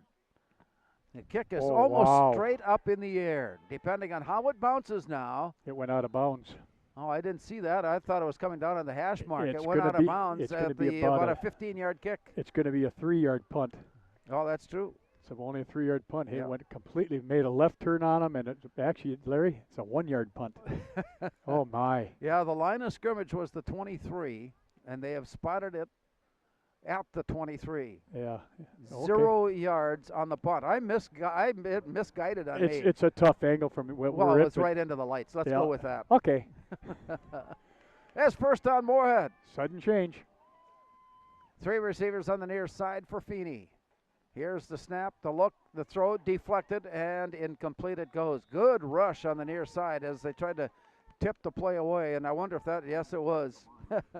Just about anything explosive that happens defensively, Ethan Torgrimson is in on it. Yeah, he was on what they call a swing blitz or an outside blitz, where he starts inside, came out, knew he couldn't get there, but he got his hands up, and he got his arms up there and knocked that ball away. It was a nice play by him again. So the Spuds facing now 2nd and 11. Well, it should be 2nd and 10. It would, on the incompletion, it would be no loss or gain. Back to pass and looking for the end zone. It is just a bit overthrown. Just a bit overthrown, and it's third down. We've got a penalty flag down at the 19. And again, he's running, he's open, he put it where it needed to be, and he's running so hard he couldn't jump. He just had to get his leg there because he was running too fast.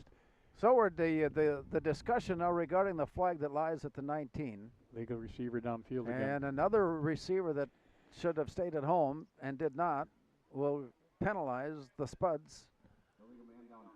And with 5:26 to go now in the third, the Spuds will replay second down if they decline the penalty.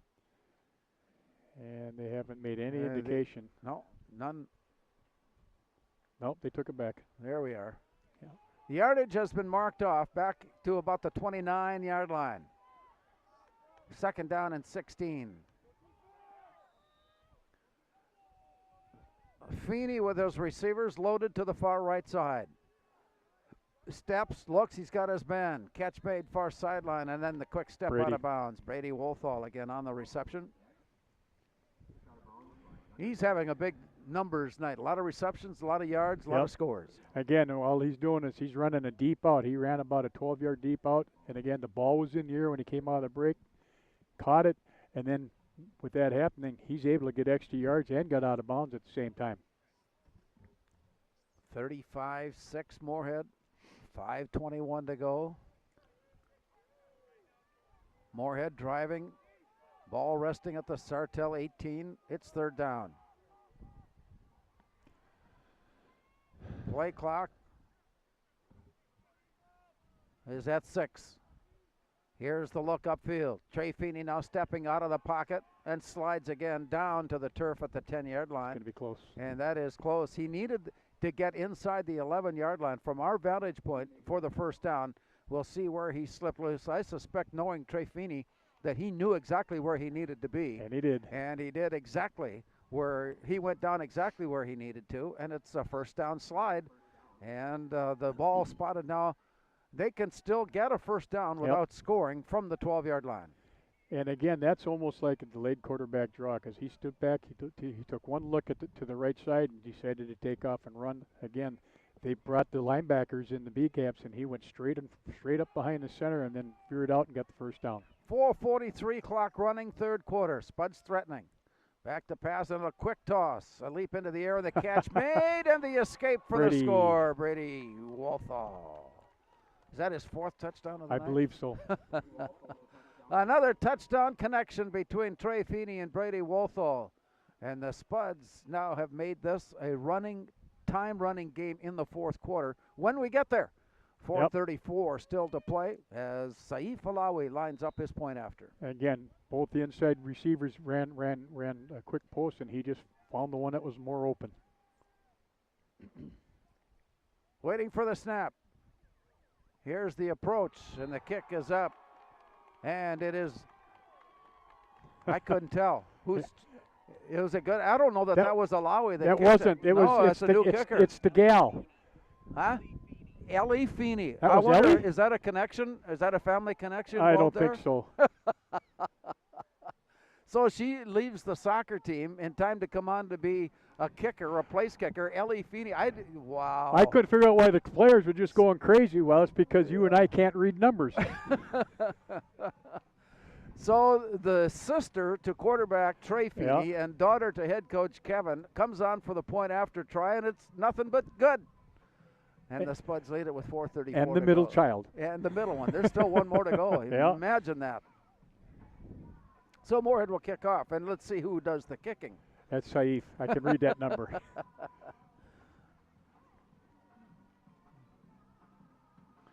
A little conversation there on the kick. That's cool. I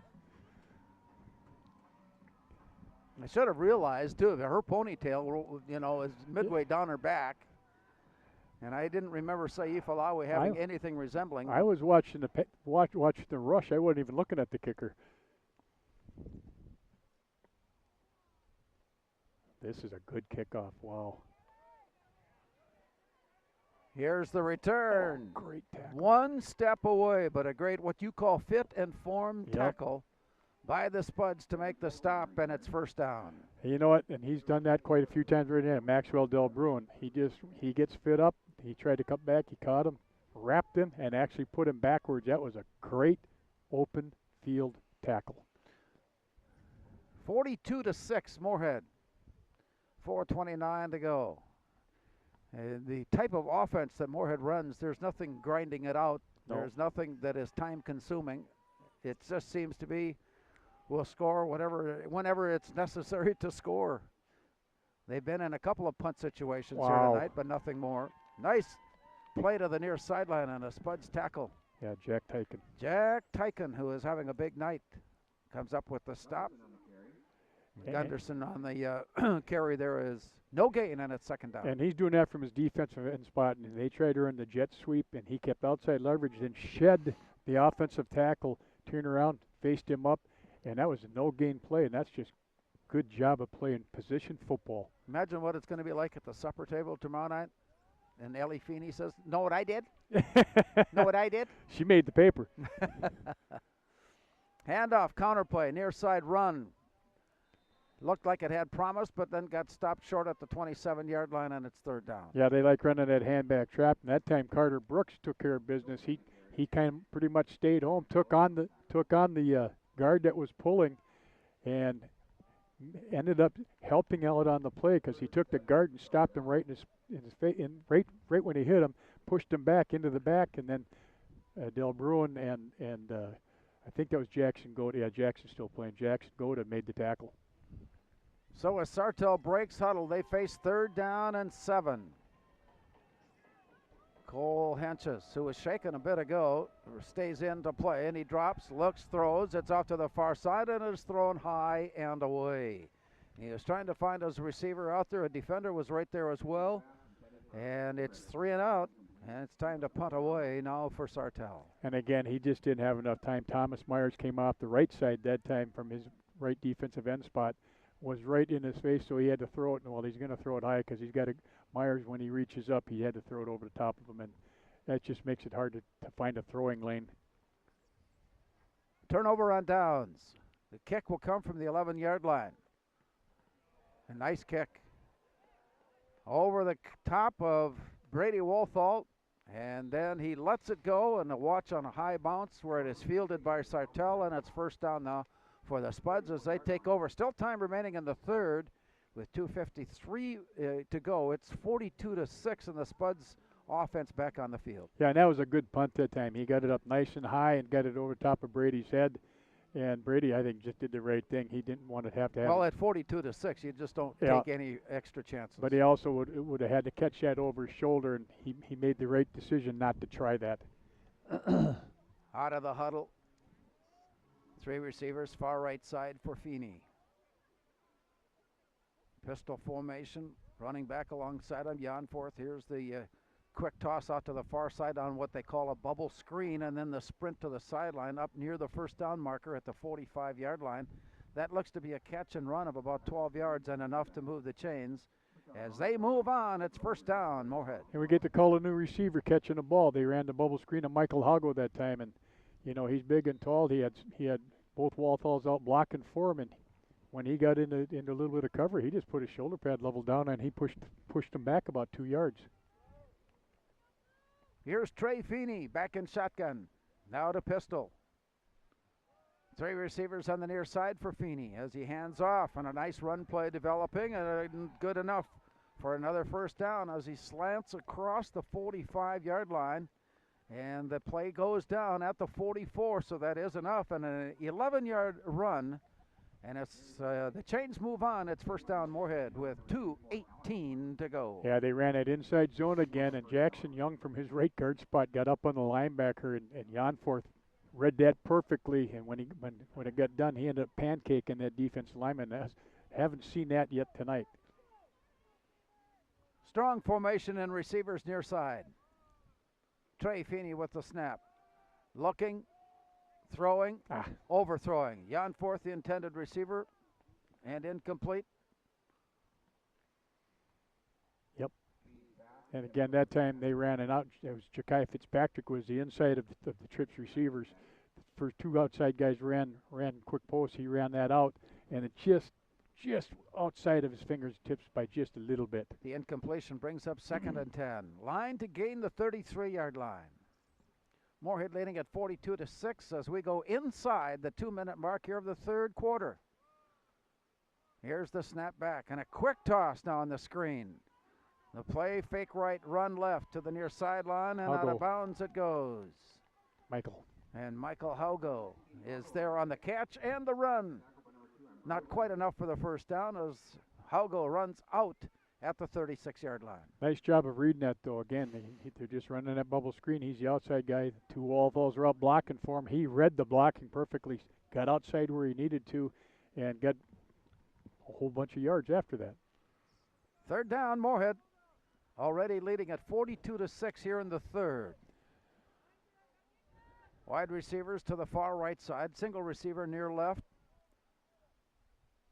Wing on the near left as well. Here's Feeney with the snap. Quick toss. His man over the middle. Catch is made. Brady. And Brady Wolthall. He slides his way loose and he's up the sideline, and Brady Wolthall is on his feet and into the end zone. Touchdown. A 35-yard touchdown catch and run for his 5th touchdown of the night, Brady Wolthall. Again, run that out.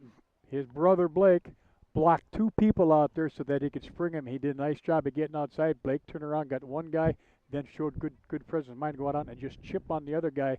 By then, Brady had a full head of steam. So the Walthall brothers are helping the Walthall brothers. It works out that way. And now for the point after, it is Saif Alawi. And the snap will be redone. Or is this a third kicker? That's 5. Yeah, Saif. 6? Saif Alawi. Yeah, that's Saif. Yeah. But what happened there? They were? Okay. I was trying to figure out who the kicker was. Yeah, we got fooled here just a moment ago. We don't want to let that happen too often, but it's too late for that. And so Alawi will step up. There we go. Here's the approach, and the kick is on its way. And the kick is good. Wow. So with 1:35 to go in the third, on the Speakeasy scoreboard, it's now Moorhead 49 and Sartell 6.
We've said it before.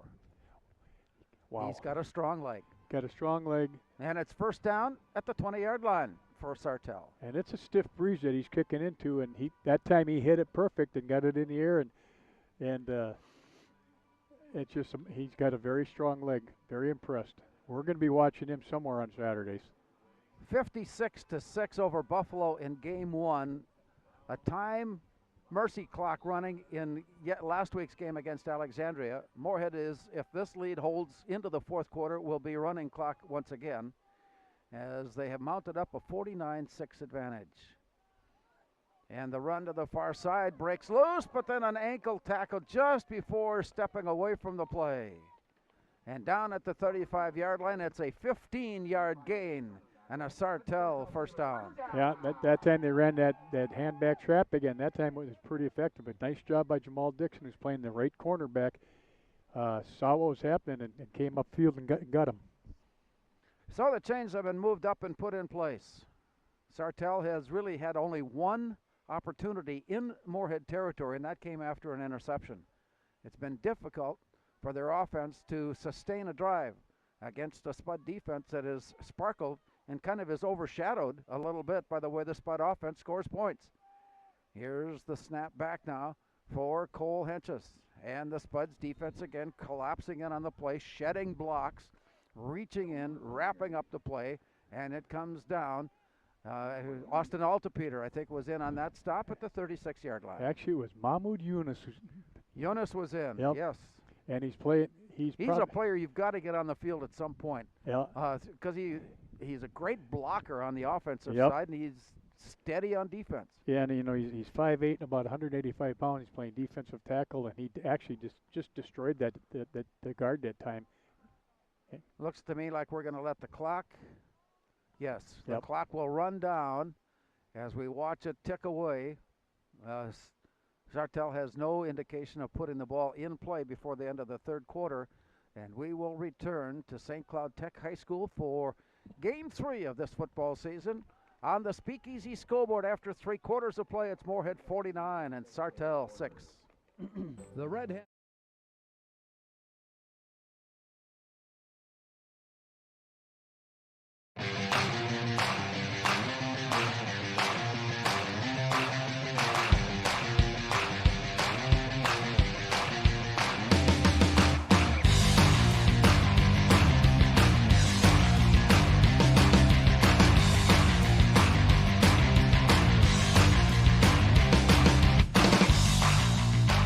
Your home for Boss Snowplows is Burt's Truck Equipment on Highway 75 North in Moorhead.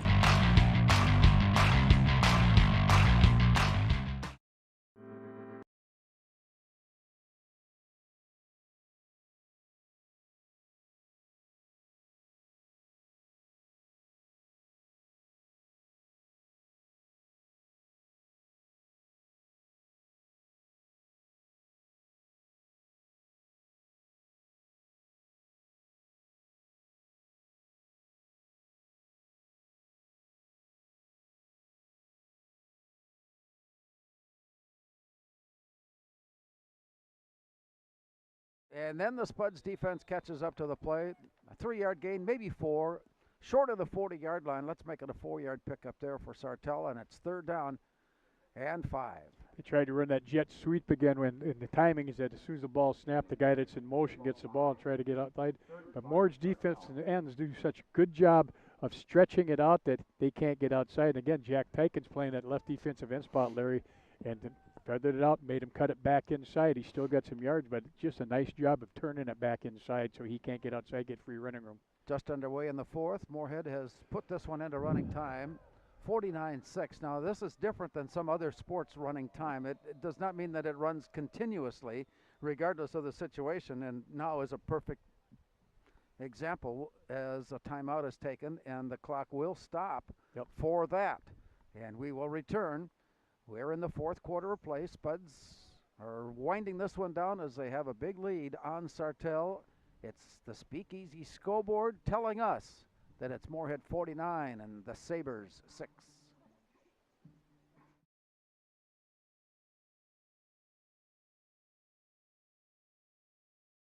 Eagles, and the Eagles already have fallen victim to this Sartell team earlier this year. In fact, it was game 1, the same night that the Spuds were beating Buffalo, and they came. The Eagles have been a team that on occasion they have been able to, but they've usually played a schedule that it features teams from the division below what the Spuds play, and but we'll have a chance next week to see again what the Spuds are made of. As right now Sartell faces 3rd and 5.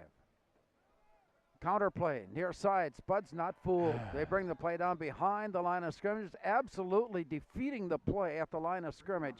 Jonas. And getting into the backfield, and Mahmoud Jonas again factored into that stop at the 35-yard line. Yeah, they try to run that. It's basically a counter trap that they run back.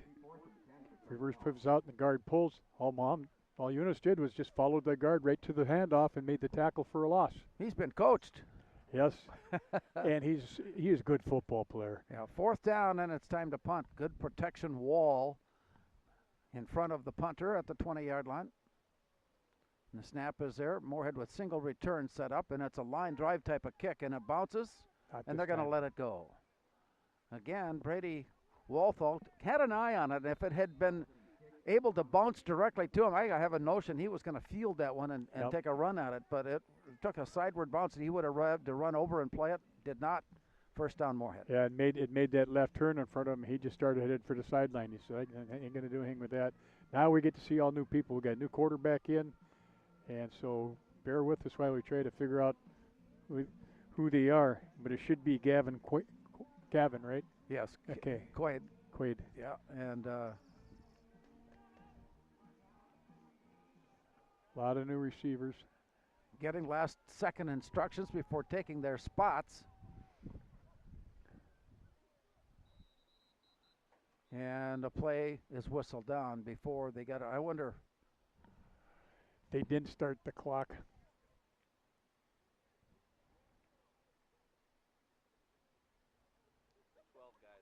And defense had 12 people. There were too many. Defense had 12. All right.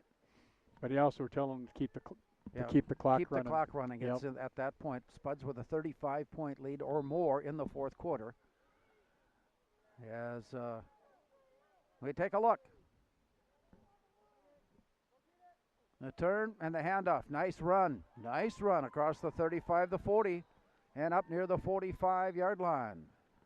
And that is a 20-yard run for the Spuds. Biggest offensive run for Moorhead tonight. And that was chains move up, and it's first down. And that was George Onforth again. They just ran that little inside zone, and he sees it develop in front of him. He saw a gap, took off running, got the first down, and then they took him out. I think his evening is done. Yeah. Spuds come up. One receiver wide left.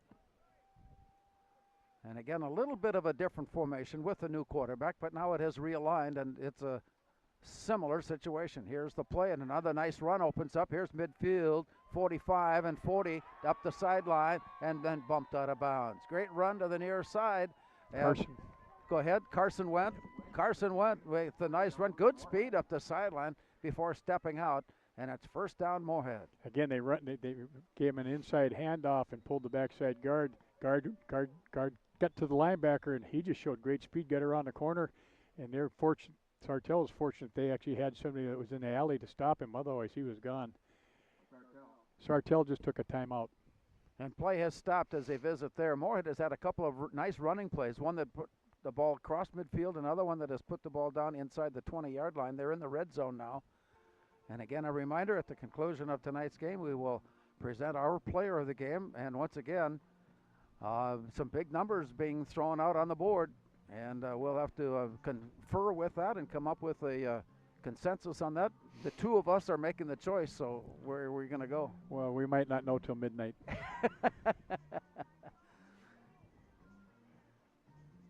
7:55 as we come out of the Sartell timeout, 49-6. And I'm going to make my recommendation for Brady Walthall with his 5 touchdown catches. But we've got to throw in Trey Feeney along the way. One of these days. He's the guy that threw the ball. Yeah, one of these days we got to give him some credit. I would think so. And the handoff. Again, the nice run inside the 25. Play will stop there after a 4-yard gain. Carson went with that ball carry. Again, running that. We're going to double up on our players of the game with Trey Feeney and Brady Walthall. 5 touchdowns by Brady and thrown by Trey. At that time, Carson Wentz did a nice job. He started right, bent it back over the left, started up over the right guard, bent it back over the left guard to pick up 4 hard yards. It was a good read because the linebacker was standing right there, and he made a nice cut. Wide receivers, 2 to the left and 1 to the near side. We'll see if the pass game is a part of what the Spuds do the rest of the way as Carson Wentz works his way maybe to the line of scrimmage, not more than that. It'll be 3rd down. The line to gain for the Spuds to keep the drive going is at the 18-yard line. Yeah, good job by their defensive time, and they've got all new defenders in now too, and that's why he called that timeout. They were having troubles getting lined up. Just said, come on, fellas, you know how to play this part of the game. And that time they did a nice job. They ran the inside zone, and they blocked that up for only about a 1-yard gain. Our post-game report tonight brought to you by Bennis Accounting and Tax Service. and by A1 Automotive and by Speakeasy. Wide receiver to the far left and to the near right side. The receivers are wondering here. We're seeing some confusion now with these new players. They're just uncertain about where they should be. They come over and they take their spot, not sure that they should be there. And so a quick timeout there to avoid a illegal substitution or a false start call. And so that sets up a 3rd down and 7 situation for the Spuds. Yeah, Coach Feeney's in the huddle right now, and he's pointing and said, when we're this set, you got to be like this. And the kids are nodding their head, yeah. I forgot, Coach. Is that what you told the coach when they came on the field, when Jim Goda came on and said, hey, Mac, you're supposed to be, I know. Yeah, I know. I screwed up. Is that what you said? Yep. Ooh. I was expecting a little bit more. Actually, he told me that if I had cut my hair because it hung up my helmet too far, I wouldn't pussyfoot and go through the line, he said. Legendary Jim Goda. After the timeout call, Spuds will head up with 6.5 minutes to go here in the 4th. They have built a 49-6 advantage on Sartell. Receivers wide left side. Single receiver near right.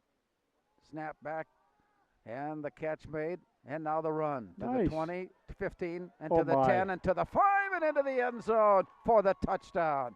That is a 25-yard touchdown run. I'm not sure, but I think that's Michael Hoggle. I think that was Michael. It was Michael Hoggle, yes. Okay. Nice job. He got 2 nice blocks out there in front of him. I gave him credit a week ago for a touchdown he didn't score. Now when he does score, I have to confer. At least he can look in the camera and see the number better than we can. But he did a nice job. He caught the ball. It's just that little bubble screen that they run out there, and they had time to tackle him, and he just broke the tackles. Well, unlike his heritage, he was able to run away from the pursuit. Moorhead doesn't have a kicker out there right now. It's going to take some time to get the ball up then, isn't it? Yep. Oh, here he comes. Oh, here she comes. Oh, Ellie, come on. You had your chance, and now here you come again. Ellie Feeney is on for her 2nd point after try.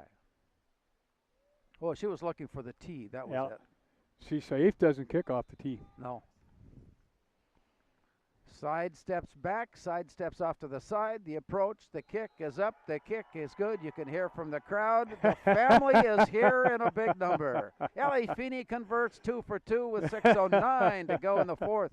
On the Speakeasy Restaurant, it's Moorhead 49. Or 55 rather. Let's make that 56. 56-6, Moorhead.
Second game out of 3 played, the Spuds have put 56 points on the board, as their opponent in both instances have scored 6. It was in a season opener at Buffalo, and here tonight at Sartell's game at St. Cloud Tech. 56-6 with a little over 6 minutes remaining here in the 4th quarter. And he kicked it out of bounds.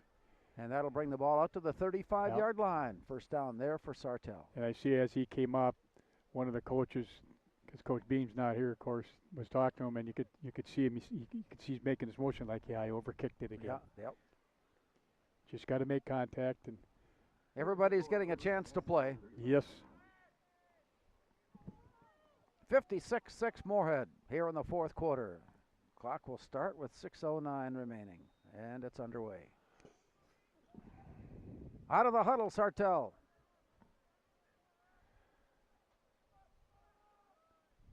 Okay. Wide receivers in motion near side. Here's the handoff. Nice block opening the hole and a slip of the tackle. And the catch of the runner across midfield. That one was destined for a lot more. But with first down at the 35-yard line, make that a 20-yard run for Sartell and a first down at the Moorhead 45-yard line. That's too bad. Jaden Griffin, who's playing free safety now, the other number 3, did a nice job from his free safety spot of actually taking a good pursuit angle. He just left his feet when he tackled, and he broke the tackle, and Carson went from his other safety spot, came over with that good speed he has to make the tackle. Otherwise, that was going to keep going. Now at the Spud 45-yard line. Here's the roll down the line and the handoff from the Spuds defense. The second defense comes out with a big stop. Crushing the play down at the line of scrimmage. No gain to set up second down. And that time Moorhead's Connor Heinisch is playing in basically middle linebacker. Moorhead stretched it out pretty good, and he just kept scraping and stopped that for no gain, and that was a good tackle. Less than 5 minutes now showing. A game that started out hard hitting and equally played. Took a turn when the Moorhead scored quickly on 3 of 4 possessions, and it was 21-0 in the first. And they have built on that as the Spud defense again pursues the play down the line of scrimmage for a stop. This one down at the 44-yard line, a gain of 1, setting up third down now for Sartell and needing 9. Yeah, that time, Elenius Davis, who's playing that defensive tackle over there, he stretched it out.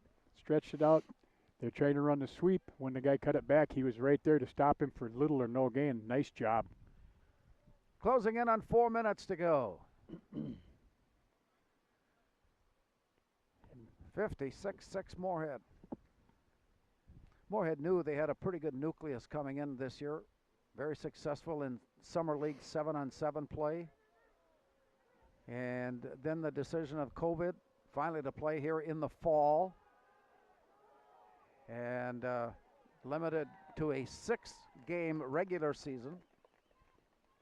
Tack on the postseason that would lead to a section championship. And that would conclude the season. Spuds are looking to do that and be unbeaten. And so far in the schedule that they have played and against the teams that they have played, they have been nothing less than spectacular. Yeah, it's been just unbelievable so far. And that time they ran the jet sweep, and Heinisch made the tackle again. It's fourth down. Spud defense digs in, hoping to get the ball turned over on downs. Sartell with a long count before the play. And the first down gain on a nice turn upfield and off to the far side, angling inside the 30. Chains will move on. First down, Sartell. And now less than 3 minutes remain. Again, ran the jet sweep that time. That time they weren't. Again, Carson went from his safety spot, came over and made the touchdown-saving tackle. And they ran that play very well. That kid showed good speed. He got around the corner, and he was going pretty darn good. So off the huddle. Wide receiver to the near left side for the Sabres.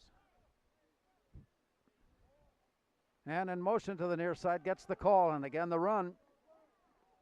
Moorhead comes in to put the shoulders on the play and stop it at the 25-yard line. A short gain there of 2. Leaves Sartell now with a 2nd and 8 situation, closing in on the 2-minute mark. This play will break inside of 2 minutes.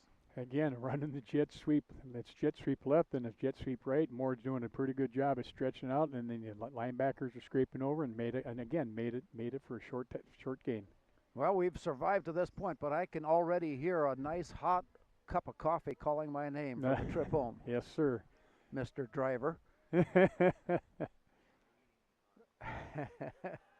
a counterplay to the near side.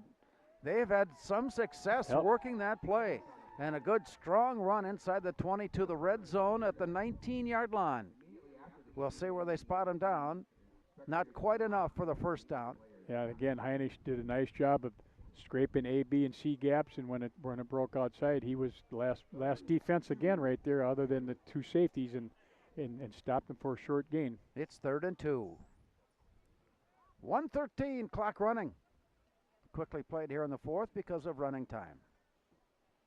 Receiver goes out wide to the right side for the Sabres. Quarterback under center and long count. Man behind him goes in motion. Here's the look off to the far side in pursuit. Leans, throws, catch made at about the 15-yard line. That should be enough for the first down, and Sartell trying to put a little something positive on the cake here before the end of this one with 42 seconds to go. Let's see how much of a hurry they are to advance on their score. The Spuds have already put this one in the win column as they will move to 3-0 on the season, heading into the second half of the season next week at St. Cloud Apollo as Sartell comes up to the line. Changes the move to head. Here's the turn. And the counter back to the near side, escaping and then running in, double teamed and tackled with time running short. That may do it unless they take a timeout to stop, but I don't know that they can get the play out of the huddle and up to the line. Counting down now from 6. They're in a hurry trying to get into the end zone. Will they be able to? We're down to 1, and the snap is in time. Rolling far side and looking, leaning back and leaning, throwing it up into the air, and it is there. Touchdown. And it is caught. Touchdown. He broke his way loose, the receiver, into the far corner, and he was all alone there as the defender had been shedded out of the way, and so the alley-oop pass was perfect and on the mark. And right as there was no time left. With no time remaining, the only thing we will determine now is what the final score will be as they line up for their point after. They're going to go for 2 here just to practice it. That's too bad. He had good coverage out there, and then just at the last second when he looked back, he lost the receiver, and when he threw it over top, and the kid made a good throw and a good catch. So they line up for the 2-point conversion. A couple of highlights. We'll talk about them on our post-game report. As Sartell lines up for their 2-point conversion try. Here's a roll to the far side, and the Spuds make the stop, and this one goes into the books. Jake Thielke. As the Spuds claim win number 3 and stay unbeaten after 3. A recap of tonight's game and our highlights when we return after this timeout on the Speakeasy scoreboard. Our final score, Moorhead 56 and Sartell 12.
St. Cloud Tech, Moorhead getting their 3rd win of the season, defeating Sartell tonight 56-12. And we had to double up on our players of the game tonight because of their performance, which is collective from game to game, it seems. Brady Walthall with 5 touchdown receptions, thrown by Trey Feeney, players of the game. Absolutely, and at some point in time we had to say, hey, Trey Feeney is part of this, you know. We could do this. We could give him the award just about every night. So far, but I tell you what, the way those two communicate and get open, and the way he gets open, and the way he puts the ball in her, it's just amazing. He does a great job of, run after the catch. But Trey just makes great decisions. He really does. And he watched him tonight. I mean, he took a sack, and sure, he threw an interception. That's going to happen to everybody. But he makes good decisions, and he throws the ball where it needs to be thrown most of the time, and it's just neat to watch. A highlight of the game tonight saw a third Feeney come into play when Ellie stepped onto the field, unawares of our knowledge that she had that kind of ability, but she knocked down 2 point afters. Yeah, you know what? So when girls soccer's over next year, we got another kicker. I guess so. I guess so. That's the way it looks from here. No, that's pretty neat. Spuds are on the road next week when they travel to St. Cloud Apollo. We hope that you will join us for live coverage on 970 WDAY and 93.1 FM. For Mike Capel in studio and for Mac, this is Larry Knutson thanking you for being with us tonight from St. Cloud Tech. Our final score on the Speakeasy scoreboard: Moorhead 56 and Sartell 12. Thanks for listening to the Moorhead Spuds. So